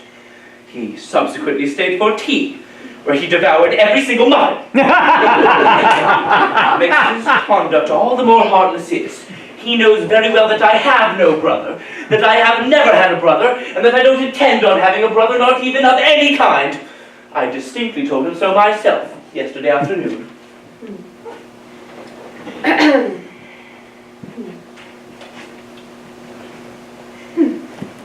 Mr. Worthing, after careful consideration, I have decided to fully overlook my nephew's conduct to you. That is very generous, Lady Bracknell, but my own decision is unalterable. I decline to give my consent. Come here, sweet child. How old are you? Well, I'm really only 18, but I always admit to 20 when I go to evening parties. You are perfectly right in making some slight altercation. Indeed, no woman should ever be quite accurate about her age. It looks so calculating. 18, but admitting to 20 at dinner parties. Well, I do not think it will be long before you are of age and free from the restraints of tutelage. So I don't think your guardian's consent is, after all, a matter of any importance. Pray excuse me, Lady Bracknell, for interrupting you again, but it is only fair to inform you that by the terms of her grandfather's will, Miss Cardew does not come of age until she is 35. That does not seem to me to be a grave objection. 35 is a very attractive age. London society is full of women who, by their own free will, have remained 35 for years. Lady Dumbleton is a point of instance. To my own knowledge, she has been 35 ever since she reached the age of 40, which was many years ago now. Indeed, I do not see why our dear Cecily will not be even still more attractive at the age you mentioned than she is at present. There will be an accumulation of property. Algie, could you not wait for me till I was 35? Of course I could. You know I could, Cecily. Yes, I felt instinctively. But I could not wait all that time. I can hardly wait even 5 minutes for anybody. It makes me rather cross. I'm not punctual myself, I know, but I do like punctuality in others. And waiting, even to be married, is quite out of the question. Well, then what is to be done, Cecily? I don't know, Mr. Moncrief. My dear Mr. Worthing, as Miss Cardew states positively that she cannot wait until she is 35, a remark which I am bound to say seems to show a somewhat impatient nature, I would beg of you to reconsider your decision. My dear Lady Bracknell, the decision is entirely in your own hands. The moment you consent to my marriage with Gwendolyn, I will gladly allow your nephew to hold I would. You must be aware that what you propose is out of the question. And I'm afraid that passionate celibacy is all any of us can look forward to.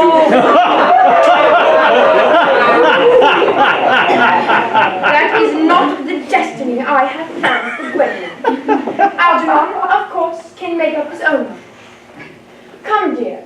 We have already missed 5, if not 6 trains. To miss any more might expose us to comment on the platform. Oh!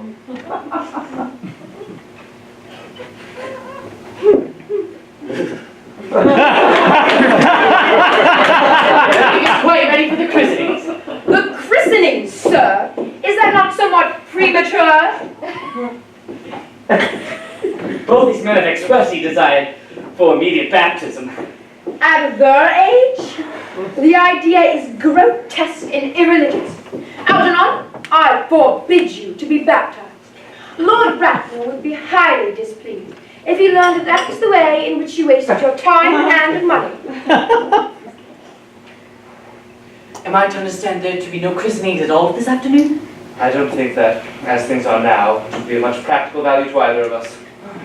I'm grieved to hear such things from you, Mr. Wedding. They say that the heretical views of the Anabaptists are views I have refuted in 4 of my unpublished sermons. But as your current state seems peculiarly secular, I must return to the church.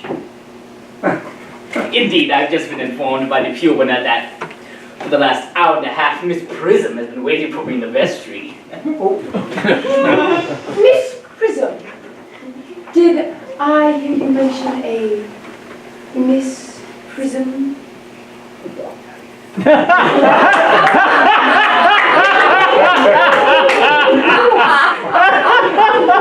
Why, yes, Lady Bracknell, I'm on my way to join her.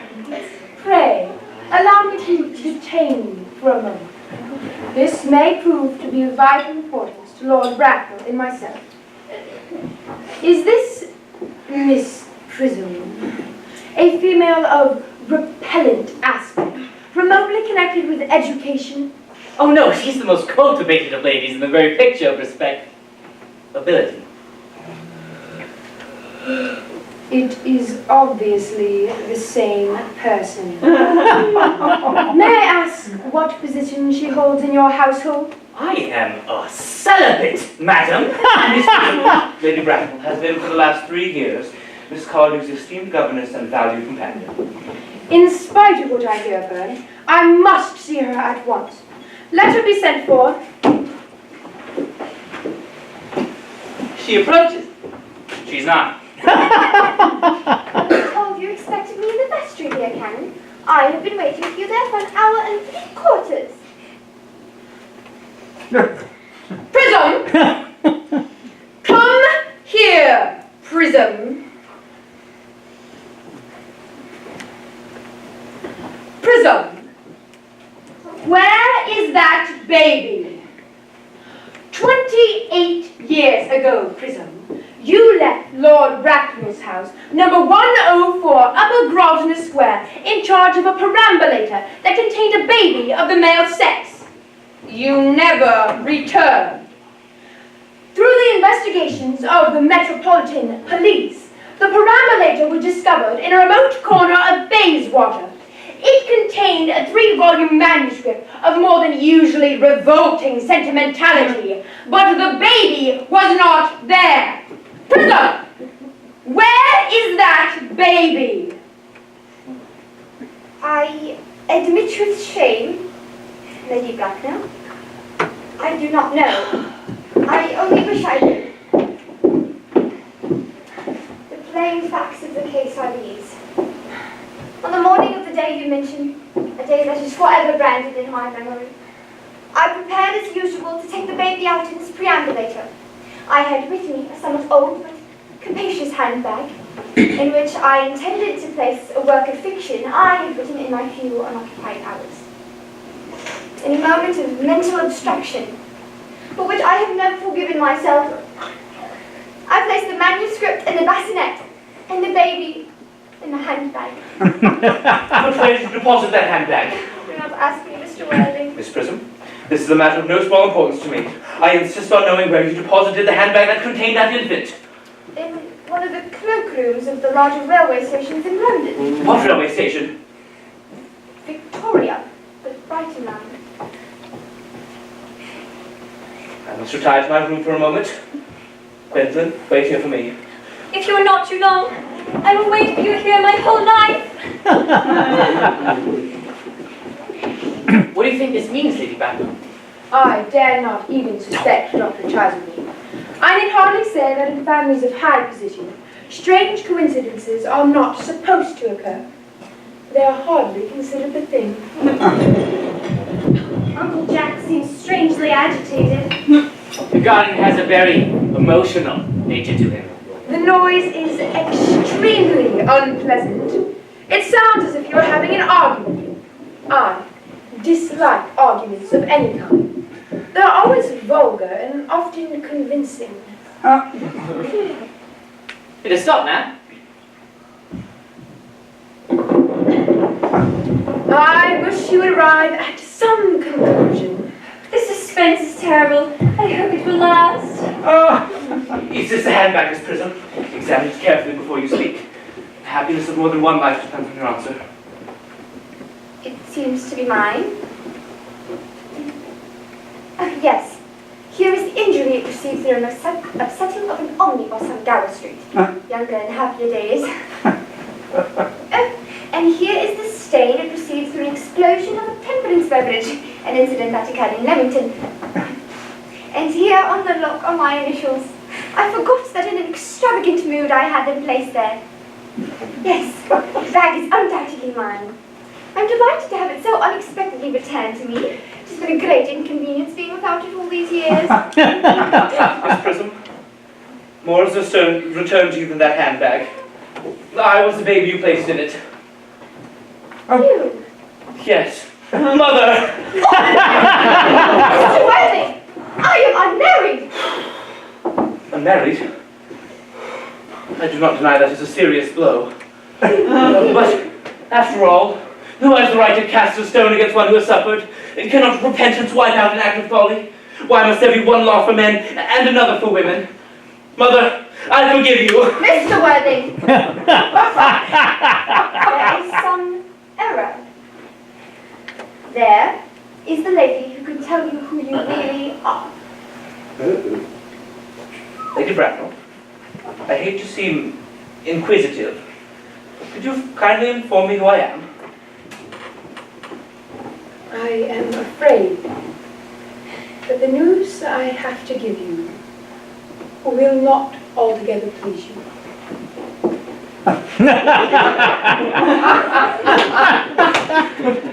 You are the son of my poor sister, Mrs. Moncrief, and consequently Algernon's elder brother. Oh!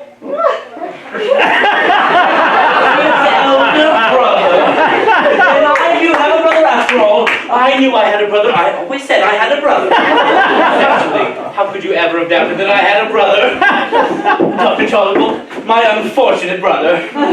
Miss Prism, my unfortunate brother. My unfortunate brother. Algy, you young scoundrel, you will have to treat me with more respect in the future. You never behaved to me like a brother in all your life. Well, not till today, I must admit, old boy. However, I tried my best, though I was out of practice. My own. But what own are you? What is your Christian name now that you've become someone else? Oh, my goodness, I had quite forgotten that point. Your decision on the subject of my name is irrevocable, I suppose. I never change except in my affections. What nature you have, Gwendolyn? Well, then the question had better be cleared up at once. Aunt Augusta, a moment. At the time when Miss Prism left me in the handbag, had I been christened already? Every luxury that money could buy, including christening, was lavished on you by your fond and doting parents. Then I was christened. That is settled. Now, what name was I given? Let me know the worst. Being the eldest son, you were naturally christened after your father. Yes, but what is my father's Christian name?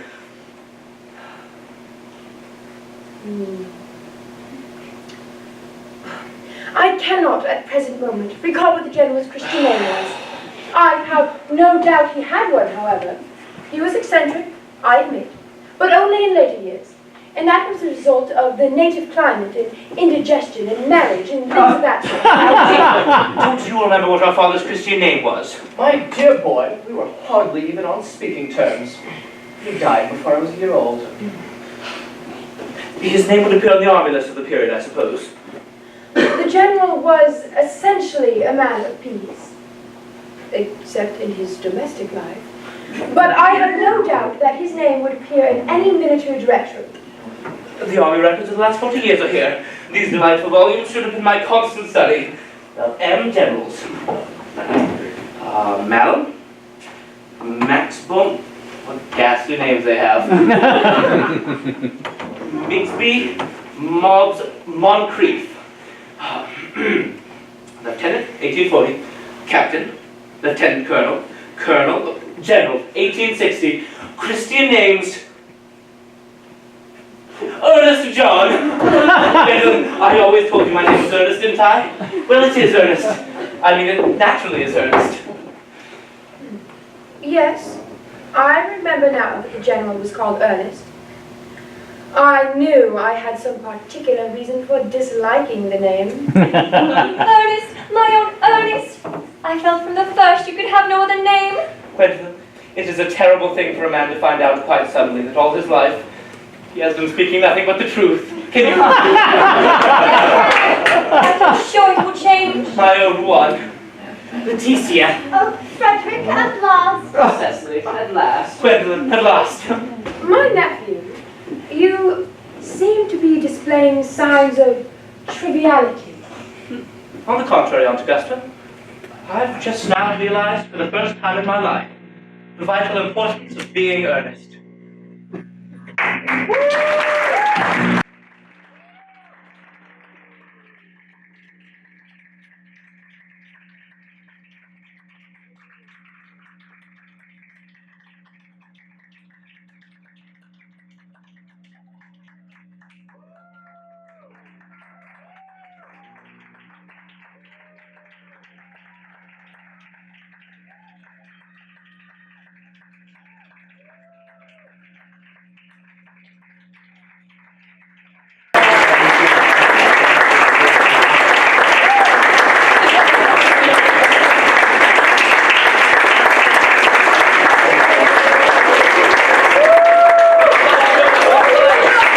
This is our last production of The Importance of Being Earnest. It's closing night, and I would like to invite a few very important people up to the stage. Olivia, she's been the production assistant for the past week or so.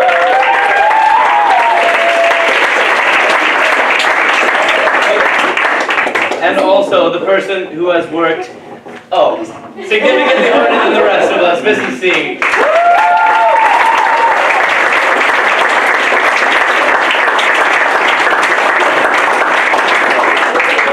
Absolute pleasure working with both of these people, and I'm really going to miss it next year.